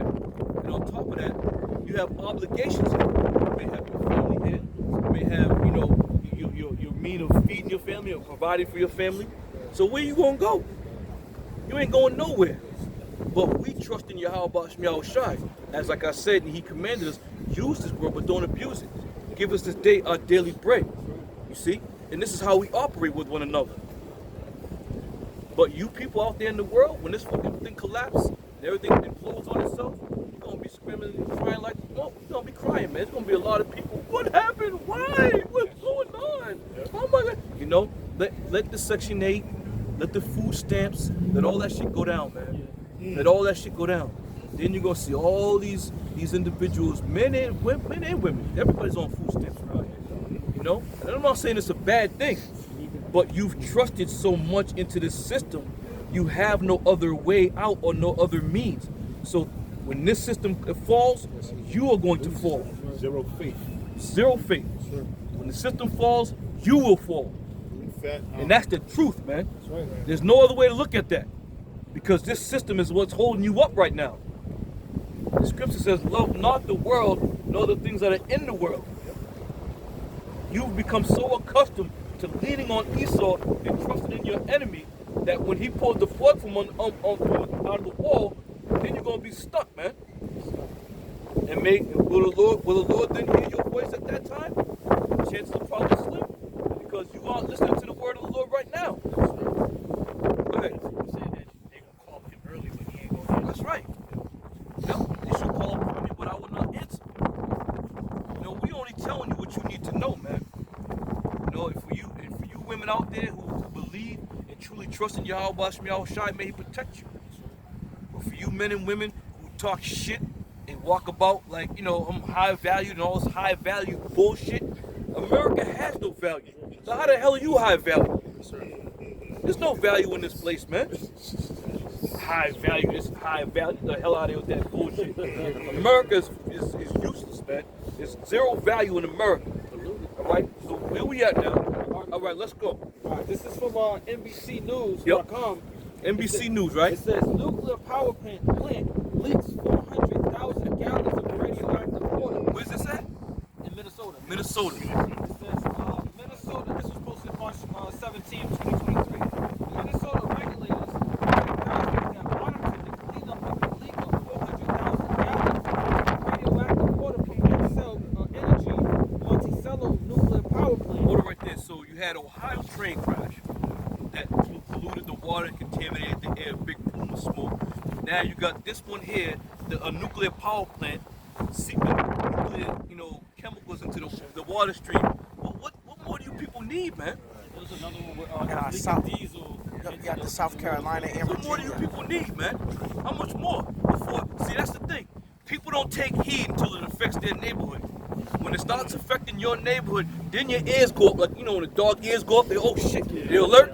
And then your ears go up. Now you're going to be like, well, what are we going to do? This is unacceptable. What's Congress going to do? All right? Go ahead. Remember that train program in Ohio, right? Yeah. So they saying, remember that 15-minute smart city? Uh-huh. Now they talking about they want Cleveland, Ohio to be the first 15-minute smart city, which is so funny because that happened right after the. They're basically telling people to move from that area and move over here. Right. They're trying to get everybody into one place. Yep. Once the land's contaminated, you know, the government can take over. Seize over the land. Yep. I'm telling you, man, you people think it's a joke, man. You think it's a joke. You think we be out here in the freezing cold and talking shit for no reason, man. It's like real devil, man. And that's what you're going to hear. That's right. That's right. You're going to hear it from a distance, right? You saw way over there, somebody getting slaughtered way over there in the distance. You're going to know not to go over there. That's right. Yeah, man. You're going to be screaming and hollering.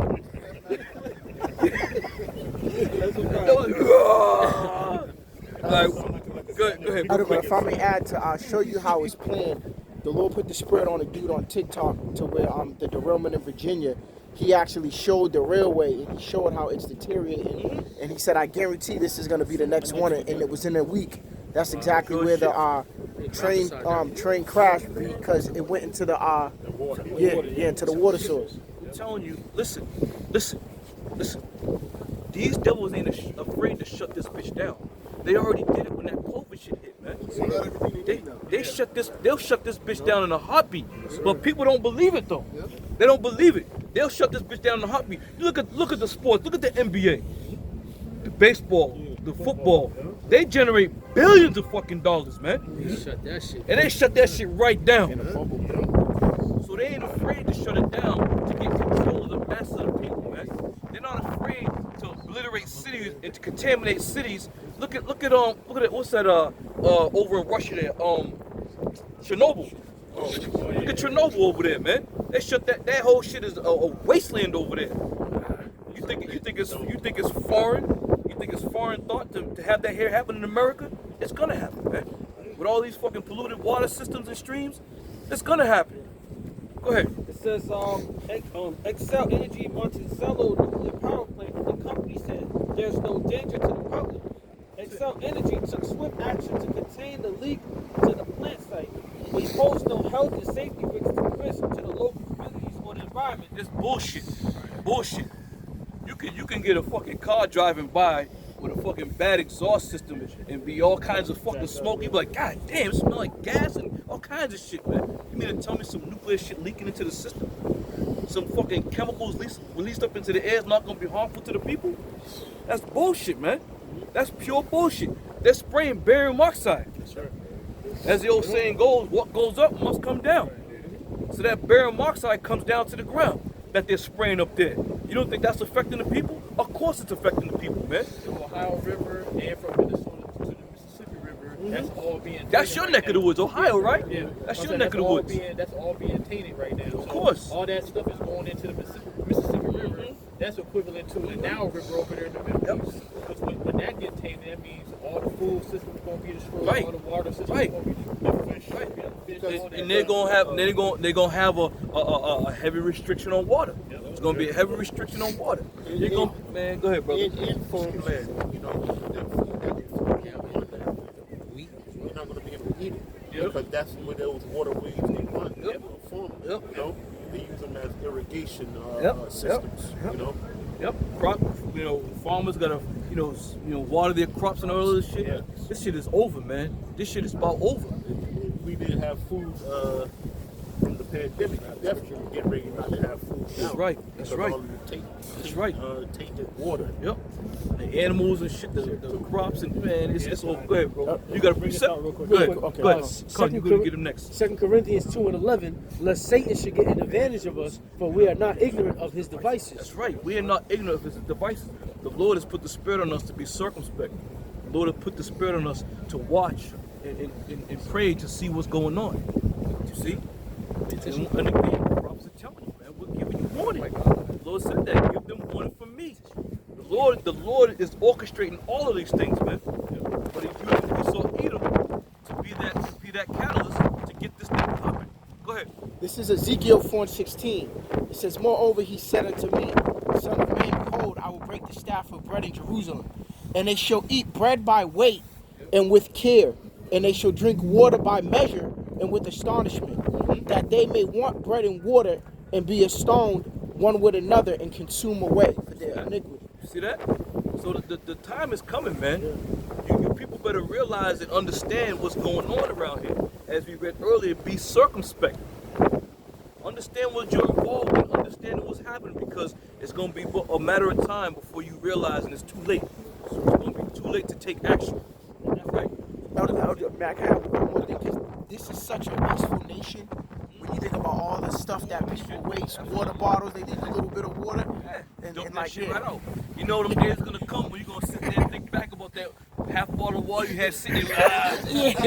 Yeah, man, and I'm guilty of that. You Like, leave a why'd I little do squiggle. that? Why'd I do that? You know, when I used to work at this place called Roach Brothers, man, the prepared foods. Dude, cats got fired for taking shit home that they was throwing out.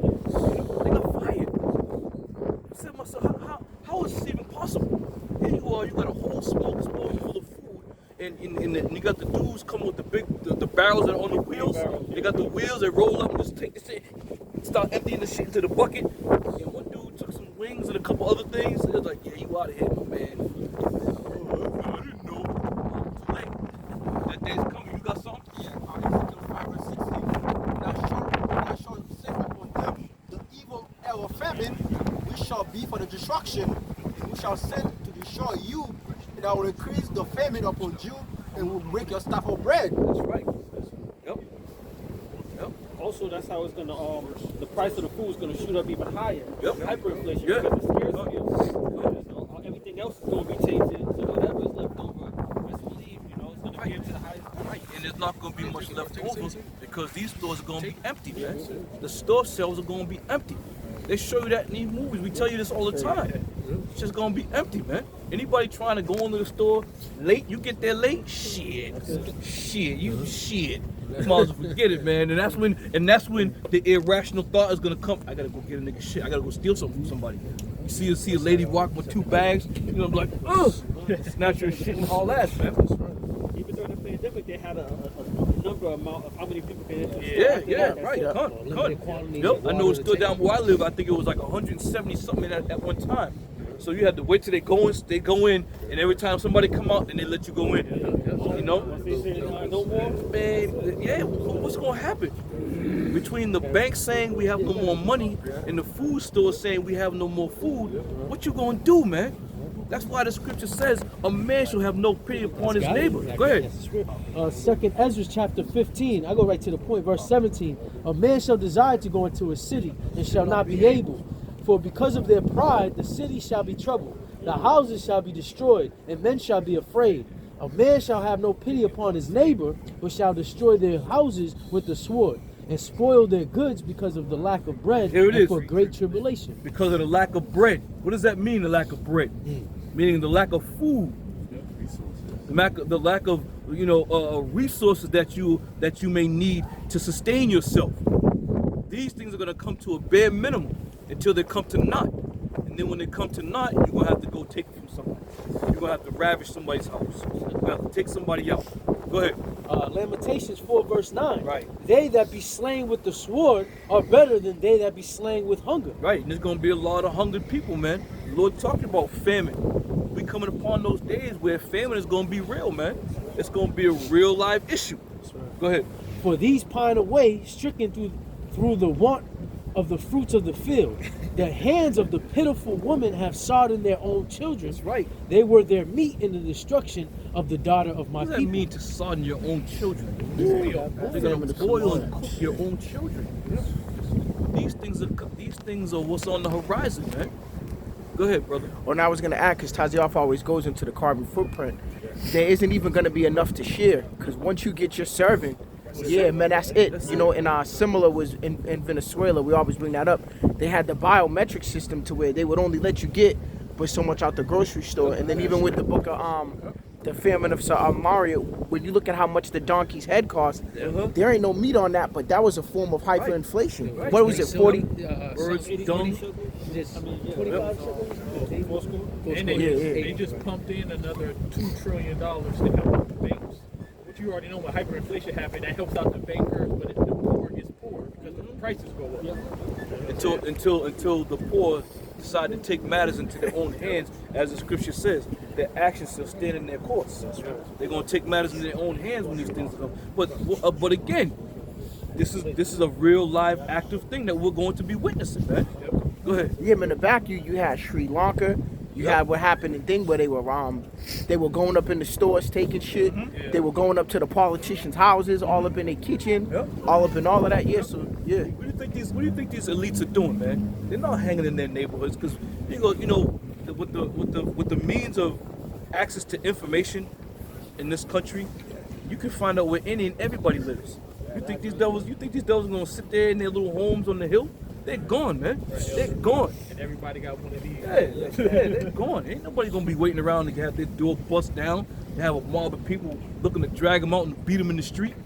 They did that to Mussolini and his wife. Went down there and dragged them out and beat them in the street, pretty much. All right, go ahead, brother. This is Isaiah 36:6. He says, "Lo, while trusting in the staff of this broken reed on Egypt, on if a man lean, it will go into his hand and pierce it. So is the Pharaoh, king of Egypt, to all that trust in him." Right. And if you're trusting in this place, you're going to be in for a rude awakening, man. That's right. And our people have trusted in America so much, man. They believe this American way. They believe in the American system. But what they don't believe is the men of the Lord that are on the highways of wild telling you this place is polluted, man. It's going to destroy you. This place is ultimately going to destroy you, man. Even the so-called woke people like Dr. Umar, he knows that the white man is the devil, but he's still trying to talk about building hills, building schools and things like that. I mean, what are you going to teach them? You can build all kinds of black schools, black this and black that, but it's only going to be funded for so long, man. What are you going to teach them? What can you possibly teach a young black youth in America today? The minute you go against the grain, you can say, okay, white cops are prejudiced towards black people. Your school's getting shut down. Your shit's getting shut down. Right. Yep. You mentioned one thing about the so-called white man, his structure, and his system. You out of here, man. Yep. Well, they talk about the black dollars, yet they all got white faces on them. Right.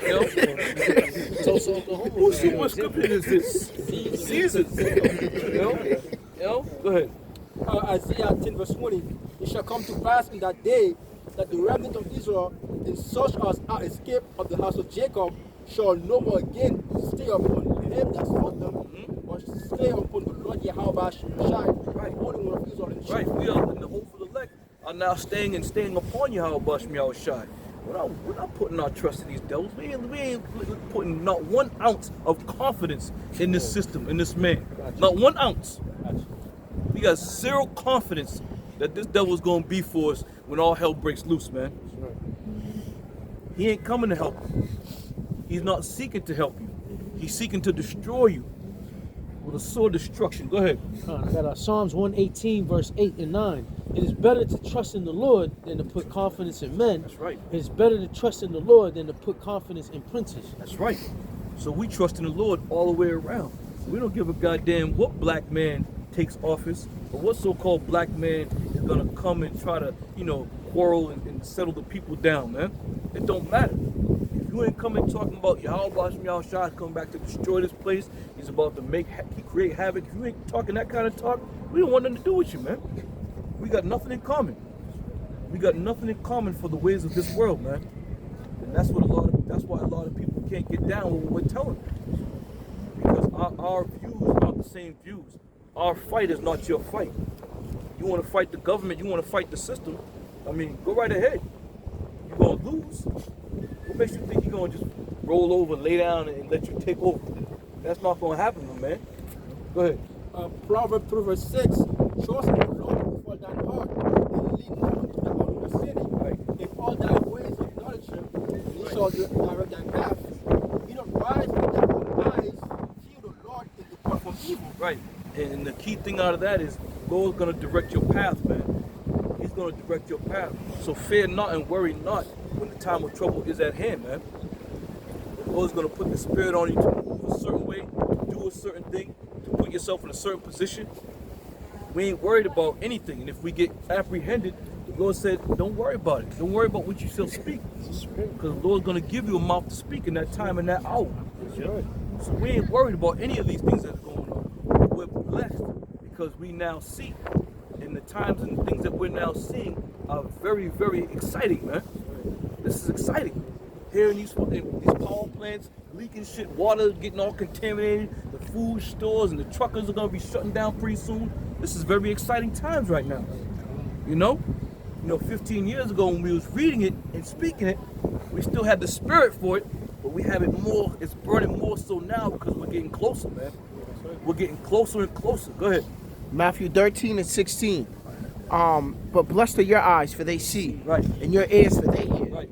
For verily I say unto you, that many prophets and righteous men have desired to see those things which ye see, and have not seen them, right, and to hear those things which ye hear, and have not heard them. That's right. That's right. You know, we're blessed because now we see these things and we understand these things, as opposed to the prophets of old, which we were. We wrote these things down and didn't understand them, man. We meditated on them, we thought about them, but it just wasn't at the appropriate time for us to receive it. Now the books are open, all right? Now the things are revealed unto us. And we know that the so-called white man is the devil that the Bible speaks of. That's right. Which is one of the most important ingredients to this whole recipe that the Lord has set up, man. Knowing that the so-called white man is the man known as Esau Edom in the Bible, right? So be ready and be prepared. Give me Revelation 12 and 12. Revelation 12 and 12. I got you. Revelation 12 and 12. Therefore rejoice ye heavens, and ye that dwell in them. Yep. Woe to the inhabitants of the earth and of the sea, for the devil is come down into you, having great wrath, because you know that he happens for time. How important is that to know, man? How important is it to know who the devil is? If you don't know who the devil is, then you can't understand who's gonna come down upon you, man. So it's important that you know who the devil is. And who is the devil? Who is the deceiver of the whole world? Who is the master manipulator? Esau Edom, man. Esau Edom is that man. He's the man. Go ahead. 2 Ezra 16 and 70. For there shall be in every place and in the next cities a great insurrection upon those that fear the Lord. Who's gonna do that? Moab gonna come over here and do it? The Chinese man's gonna come over here and do it? Who's gonna do it? The so-called the Hamite, he gonna come over here and do it? He's gonna start making an insurrection against the men of the Lord? Spear. Esau Edom gonna do it, man. Esau gonna do that, man. Read that again. For there shall be in every place and in the next cities great insurrection upon those that fear the Lord. See that? There's gonna be great insurrection upon those that fear the Lord. And this is why this is another thing. A lot of people don't want to put their necks out on the line for the Lord because they don't want that smoke that's coming, man. There's some heavy times coming, man. You're gonna have people denying the Lord. You're gonna have people denying that they were Israelite. A lot of men, they want to play it safe, talking about we accept all denominations. We all can be Israel. No, man, no. And the funny thing is, these devils know who you are, man. Regardless of what you believe or what you say, they know exactly who you are. Just by means of where you live and where your families have lived throughout the years. They know where they're connected to. And you niggas who moved up into the hills, moved it on up, as they say, you don't think you're gonna be the first ones to get got? Of course. They're gonna roll right up in there and get you on out of there, man. Being in these prestigious neighborhoods. Con, it says, for they shall be like madmen, sparing none, but still spoiling and destroying those that fear the Lord. See that? They should be like madmen, sparing none. So it doesn't matter if you're out here in the highways and byways preaching the word.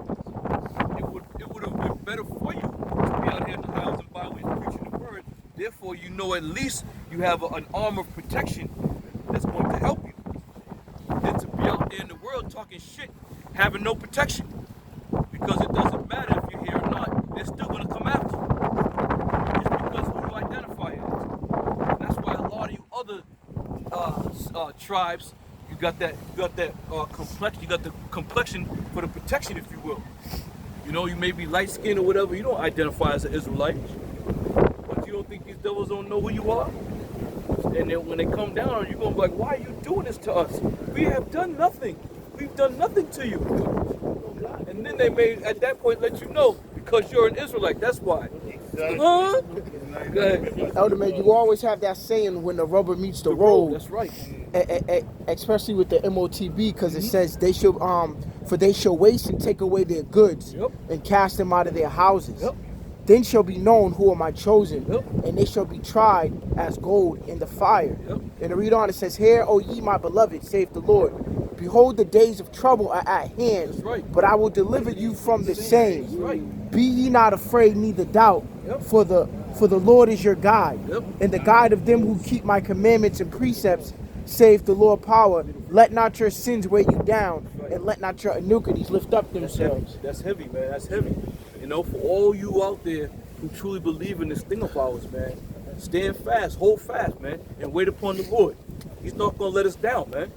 He's not going to let us down. You may catch flack because you tell your family members, you're Israelite. You know that your nationality is Hebrew Israelite. Your family may catch all kinds of flack, but don't worry about your family, man. Worry about what the Lord is going to do when He comes back to destroy people. You don't want to be a part of that destruction. You don't want to die with Esau, Edom, and any other 2/3 that are going to be put to death over here. Go ahead. Proverbs 23:17-18. Hold on. And he said, this devil's going to take you from your house, man. Rip you out of your houses. That's right. There's going to be a certain level of communication amongst these devils. They're going to tell themselves, yeah, all right, here's the move. You know, because there was a dude that I know who was in the army a while back. And he had not gave me information, but he had told me, like, they have briefings, man. These briefings, you know, some of the shit they've been telling them in the briefings, like, yo, this is America, dude. Like, this is America, you know.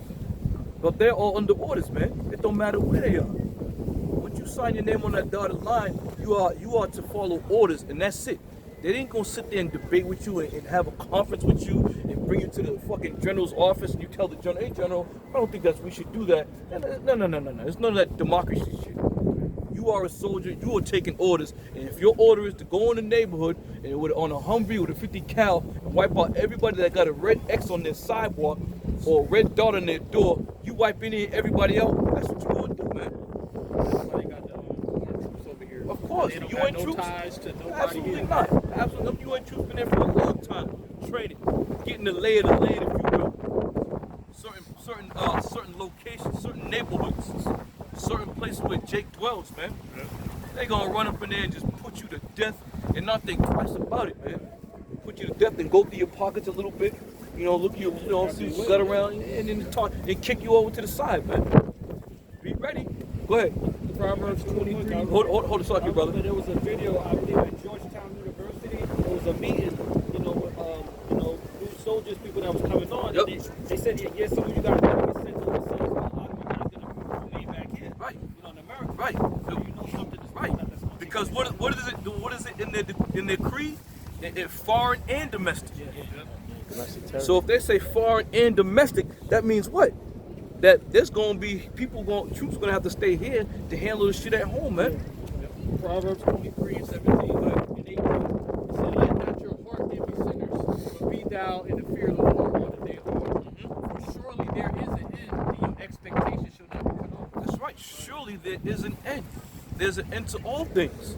There's going to be an end to Esau, Edom. There's going to be an end to our suffering over here in Babylon the Great, dealing with this bullshit on a weekly basis. There's going to be an end of Esau, thinking he is the Most High. Go ahead. Scripture says, "Better is the end of a thing." That's right.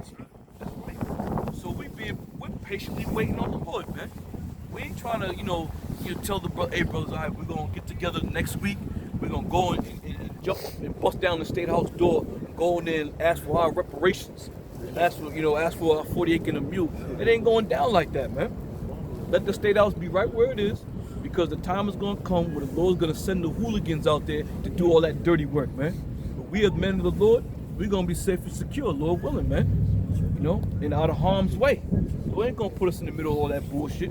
You can best believe this quad right here, where we're standing right here, this place is gonna be filled with people at one point, man.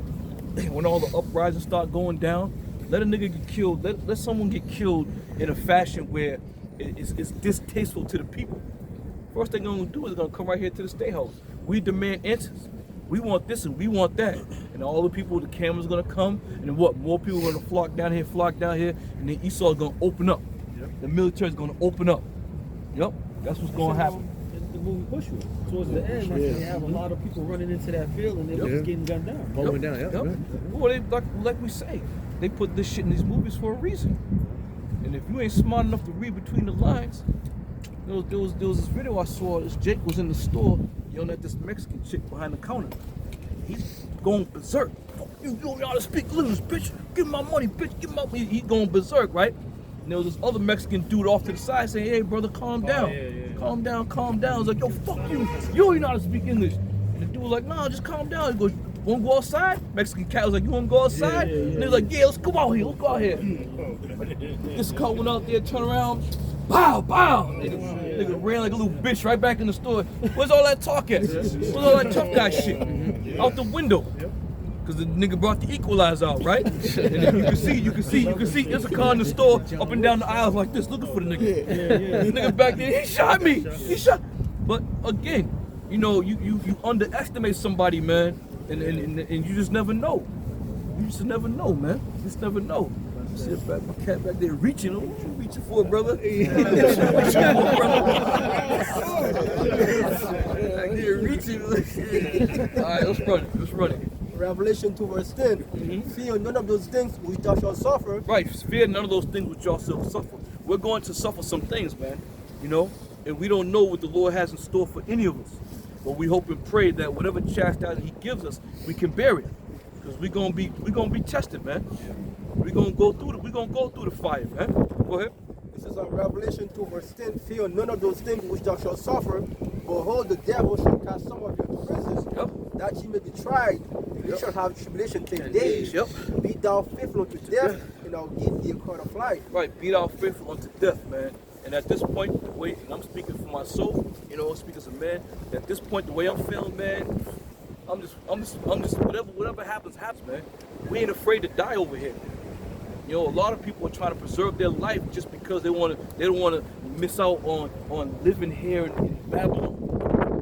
We serve to the Lord, man. Let the Lord's will be done. You know? And if we get put to death on this side, may Yahweh shine and raise us up at the first, man. You know? We're gonna keep on pushing. So be faithful unto death, man. And who knows? Right when them devils about to take you out, the Lord may deliver you. You know? Right when you think it's over, man. Pray the Lord, He might deliver you right out the hand of them devils, man. That's why it says, be thou faithful unto death. Go ahead.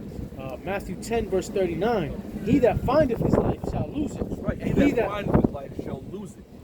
You see? Go ahead. And he that loseth his life for my sake shall find it. Right. When you come into the truth, you lose all this shit, man. You lose everything. You know, you're not that popular guy no more. You know, you ain't that handsome dude that used to attract all the ladies. You grow your beard out, you know, and you look at motherfuckers differently. You know, you ain't that high valued male anymore. You coming to the truth, right? You know, but again, we have found our life because we found the truth. And we thank Yahweh Shemiah Shai for bringing us back to the fold, man. You know, as those lost sheep that were running amok, now we've been brought back into the stable. All right, and now we see clearly, and we seek safety and security through the spirit of Yahweh Shemiah Shai, man. That's what we hope and pray for. That the Lord keeps on protecting us in these last days. Go ahead. I'm gonna go to the comment board. I'm a couple. This is Exodus 14 and 14. The Lord shall fight for you, and ye shall hold your peace. That's right. That's right. And we say that, man. We wait on the Lord, man. We ain't gonna be doing much talking in that time. When the Lord starts doing this thing, we ain't gonna be doing much talking. Shit, we may not even be like, yo, we told you so. Because shit's gonna be so goddamn crazy and hectic. We might as well be like, yo, that's the truth. That's the Lord right there. I ain't speaking on that. The Lord's going to, do His thing. All right, go ahead. This is the book of Revelation 3 and 10 from the comment board. Because thou hast kept the word of my patience, I also will keep thee from the hour of temptation, which shall come upon all the world, to try them that dwell upon the earth. Right. And when that time comes, man, a lot of people are going to take that thing because they're going to be faced with what? A situation where they have no choice. It's because they're going to want to feed their children. They're going to want to preserve their jobs. The same thing that happened with this whole C-19. When the C-19 came out, it was putting the screws to everybody. You ain't gonna be able to work here no more. You ain't get this. You ain't got no mask on. You ain't coming into the establishment. And people said, "Fuck it, I'm gonna do it because I gotta go to work. I gotta get the food. I gotta put the money on the food on the table." Okay. So when they come out with the MOTB, man, the Lord said He's gonna keep us from the hour of temptation. We praise you, Lord Yahweh Shemiah Shai, that He keeps us from that hour, man, because it's gonna sweep across the whole world. Ain't nobody gonna be exempt from it. Nobody. Go ahead. Ecclesiasticus 2, and I'm gonna do 10 and read down. Look at the generations of old and see, did ever any trust in the Lord and was confounded, or did any abound in His fear and was forsaken, or whom did He ever despise that called upon Him? For the Lord is full of compassion and mercy, long suffering and very pitiful, and forgiveth sins and saveth in time of affliction. Woe be to fearful hearts and faint hands, and the sinner that goeth two ways. Woe unto him that is faint-hearted, for he believeth not, therefore shall he not be defended. Woe unto you that have lost patience, and what will ye do when the Lord shall visit you? They that fear the Lord will not disobey His word, and they that love Him will keep His ways. See that? That's a whole lot there, but a lot of it is beautiful because why? You know, trusting in the Lord is all we got, man. Trusting in the Lord is all we got over here. We can't look. I mean, we can't even save ourselves, man. We can't even save ourselves as much as we love this brotherhood and the brothers throughout the world who are doing this thing in truth and sincerity. We can't save each other. But what we can do is build up one another and keep one another in our prayers and hope that Yahweh Shemiah Shai looks at all of us and hears all of our cries and our prayers and saves us and delivers us, man. This is the key things of what's going on around here. Waiting and trusting in Yahweh Shemiah Shai. Woe unto them that have lost patience. Many men have lost patience in this thing because things didn't happen fast enough. Going back to 2000, okay? There were certain men that did not lose their patience. A lot of men have lost patience during the 2000 reign and just walked out the door and turned their back. Things weren't even hot and heavy then. You see? So we out here being patient. And who knows, man? We don't know. We don't know the time. We don't know the date. But we got to be patient and wait on the Lord, man. We got to wait on the Lord. Just like you want somebody to wait for you. You up in the crib and you getting your shit together, and they down there blowing the horn, but you still got to get your shit. You're like, yo, hold up, man. I'll be right out. You want them to wait on you, right? Got back here. You want them to wait on you. So we waiting on you. We gonna wait upon Yahweh Shemiah Shai because it's when it's appointed with his time, when the Lord, the Heavenly Father, wants His time to be done. All right. So where we at? Let me come right here. Matthew 24:45. Who then is a faithful and wise servant whom his Lord hath made ruler over his household to give them meat in due season? Blessed is that servant whom his Lord, when he shall come, find him doing so. That's right. By so doing. Yep. Verily I say unto you that he shall make him ruler over all his goods. But if that evil servant shall say in his heart, my Lord delayeth his coming, and shall begin to smite his fellow servants and eat and drunken with the drunken, the Lord of that servant shall come in a day when he looketh not for him, and in an hour that he is not aware of, and shall cut him asunder and point him in a portion with the hypocrites. There shall be weeping and gnashing of teeth. Yep.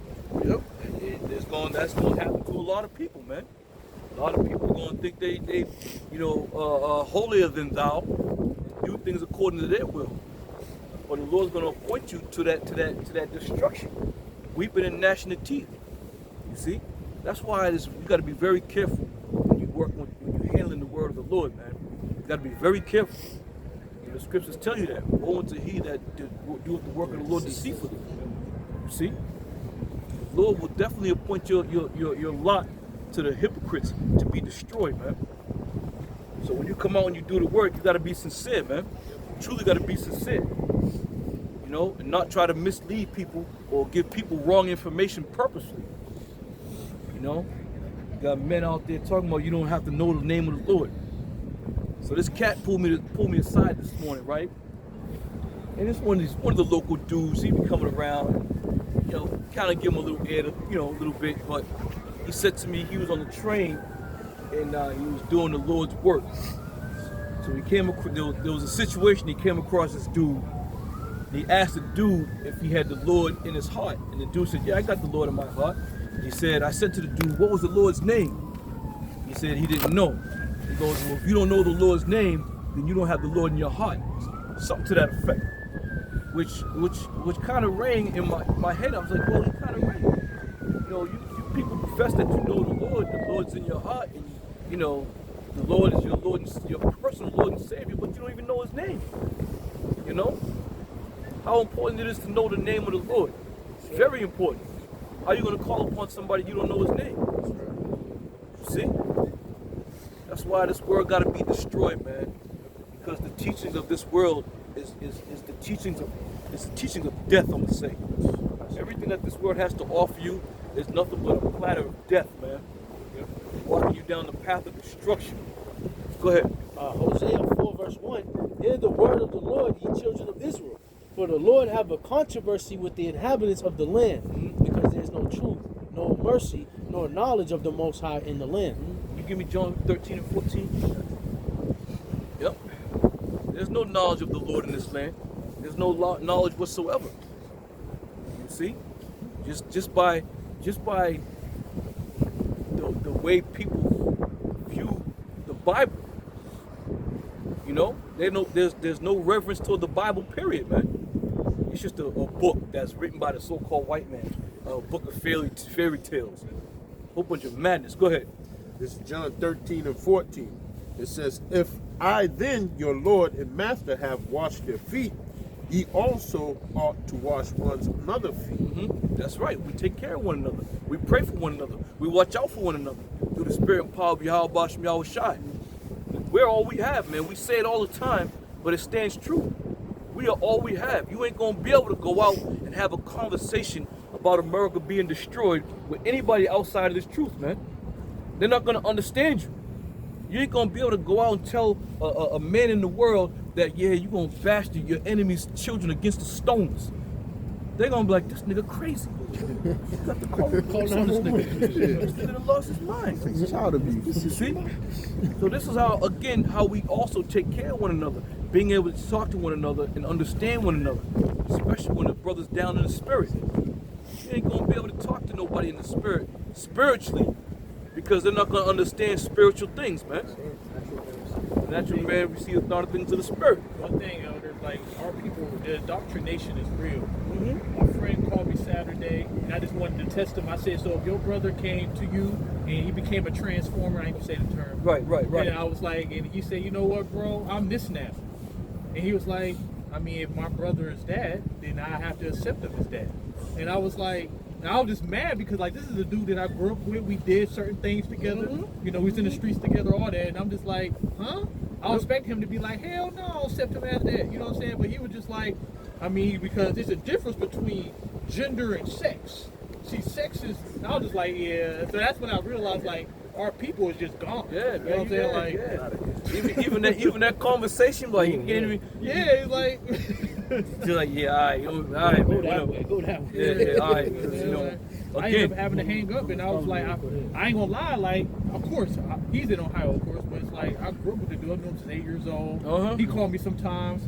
For me to even hung up on him, that actually hurt my heart a little bit, because but I was like, I can't do that, man. It's like, he going too far with it now. Hey, you know, like, he went too far. You guys aren't going to agree on anything concerning this Bible, man. You know, and he's not going to believe in the Bible, you know, so that's that. You know, you ain't going to be able to fellowship with a nigga in the world no more. I mean, if you're going to come down and say, hey, yo, what's going on, my man? Yo, how's your mom? Everybody's good, you know, that's pretty much the extent of it. That's about it, man.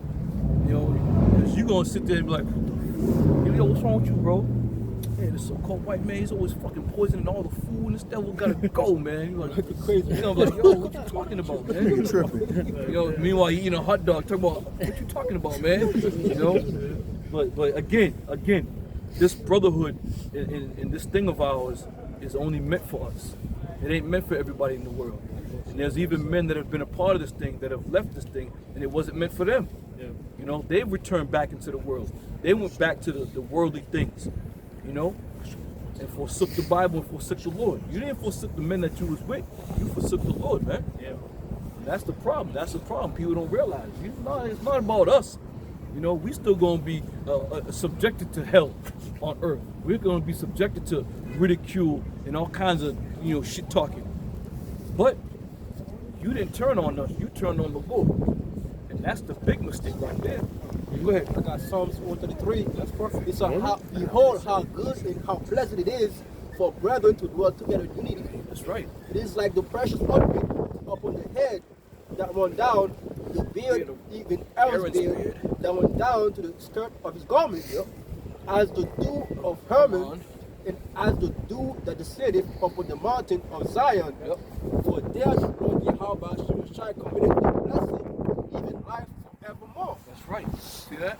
So we dwell together in brethren, man. You guys, brothers, don't realize, man, the love we have for one another. And it's beautiful because we don't get to see one another on a daily basis. We come down, I see brothers be like, yo, that's my man right there, you know? But that's the spirit, you know? And now that the Lord has brought this particular camp together the way he brought us together, every single one of us were together back in the ancient times. That's what I believe, in the spirit. Because the connections that we have, even when this brother came, he came down from Ohio, you know? This brother was out of control when he first came here, but the Lord settled that brother's spirit down. Now the brother's, you know, is balanced out.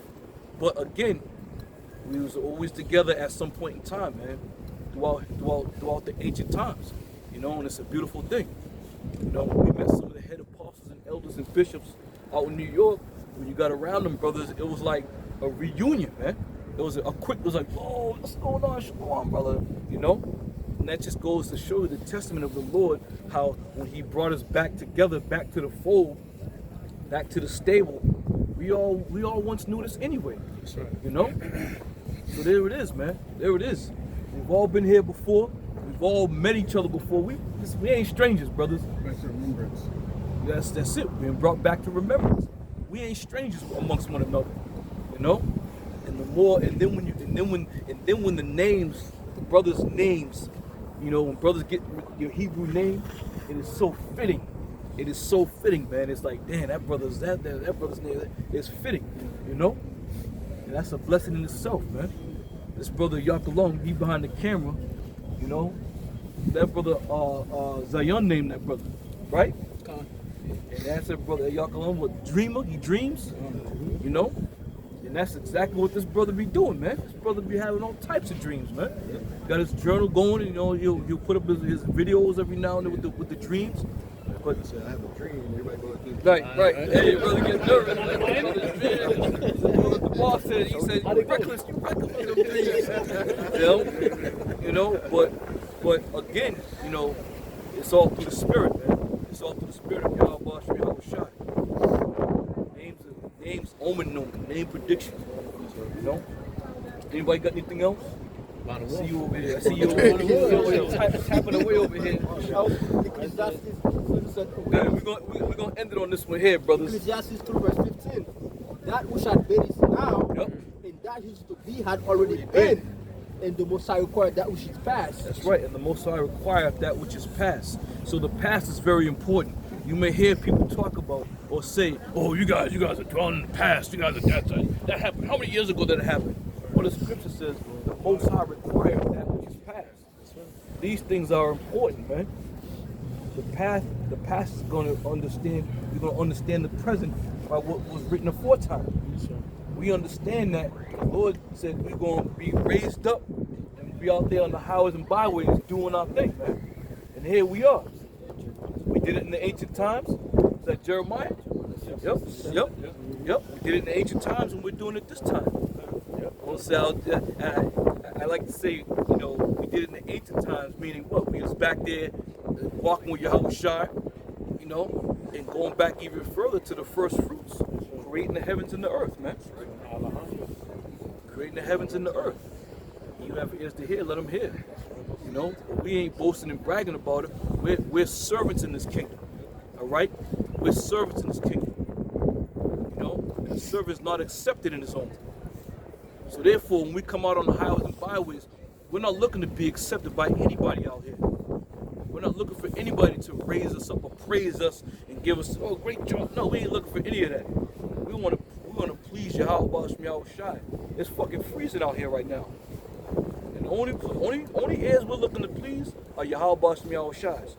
And the brothers and sisters who listen, receive it, all praise due to Yahweh Basham Yahweh Shai for giving you the ability to understand and hear these words that we speak, man. Because it's not our words that we're speaking, it's the Lord's words. You see? All right, anybody else got anything else? I was gonna mention real quick. Yeah, go ahead, brother. You mentioned about the first fruits, the creation of the earth. Come. Those same people are back here today, the elect, That's that it. care for the earth. So that's why they signed and crying for the abomination that was done in the earth. That's exactly right, brother. That's it. You know, and we look around. You know, sometimes you see the fucking animals, they're suffering. Fucking trees are withered down to nothing. The earth, there's supposed to be a land Sabbath. The earth, the soil is goddamn obliterated. The soil's so fucked up, you can't even grow shit in the soil no more, man. Esau got to put all kinds of chemicals and all kinds of shit in the ground, you know. But the Lord's going to restore all these things, man. That's right. The Lord's going to restore all of us back to our natural, state, if you will. Being strong men, being mighty men, you know. Comment. Go ahead. You know the Revelation 12 and 12. Come. Like simultaneously it's saying rejoice you heavens, the devil coming down you with great wrath, showing you that after this trouble, the world can go back to paradise. Of course, absolutely. That's a beautiful thing. Our children will be out there playing with wild beasts of the field, like a ball of yarn, just batting them around and shit, doing whatever. But this is what it's all gonna be. But we still got a battle before us. We still got hell to go through. So we ain't gonna sit here and talk about the plenteous that the Lord has set aside for us, because we're gonna get sidetracked. Let it be known that we are right on the cusp of the time of Jacob's trouble. And that time of Jacob's trouble is not gonna be no joke, man. Can we say so that we know for a certain? Yes, we can say, because the Lord said it, man. And we believe the word of the Lord. We trust in the word of the Lord. We have faith in the word of the Lord. And all that being said, that makes us men of the Lord. You got something? One more. Go ahead, bust it down, brother. Acts 14, verse 22, confirming the souls of the disciples and exhorting them to continue in the faith, and that we must, through much tribulation, enter into the kingdom of the Most High. That's perfect. Through much tribulation. So this ain't gonna be no walk in the park, man. We ain't gonna just, the Lord's gonna come here and throw down the missiles and we gonna be like, just, hey, no, we fighting for this thing, man. We gotta fight, man. Through much tribulation. However that tribulation is gonna come, man. We hope and pray that the Lord just protects us in all types of whatever tribulation He has set forth for us, man. All right. You got something over there on the right, brother? No. Okay, you good? I'm good now. Brother's good? All right, con. So we're gonna wrap it up there. Got a couple hours in. Get the brothers home. It's freezing out this bad boy. So with all that, we're gonna give all praises to Yahweh, Bashim, Yahushua, Bashim, Kakadash. double honors and head apostles, great millstone that rule well, and the bishops and elders. Shalom to you brothers in the highways and byways, doing the work sincerely and faithfully and continually fighting the good fight of faith. Lord willing, again, we hope we're finding that number to be delivered, to see the downfall of our enemies and rejoice at the fall of all those who have come up against us. And with that, we're going to say, come Yeshua! Come Yeshua! Come Yeshua! Come Yeshua! Come Yeshua! Shalom!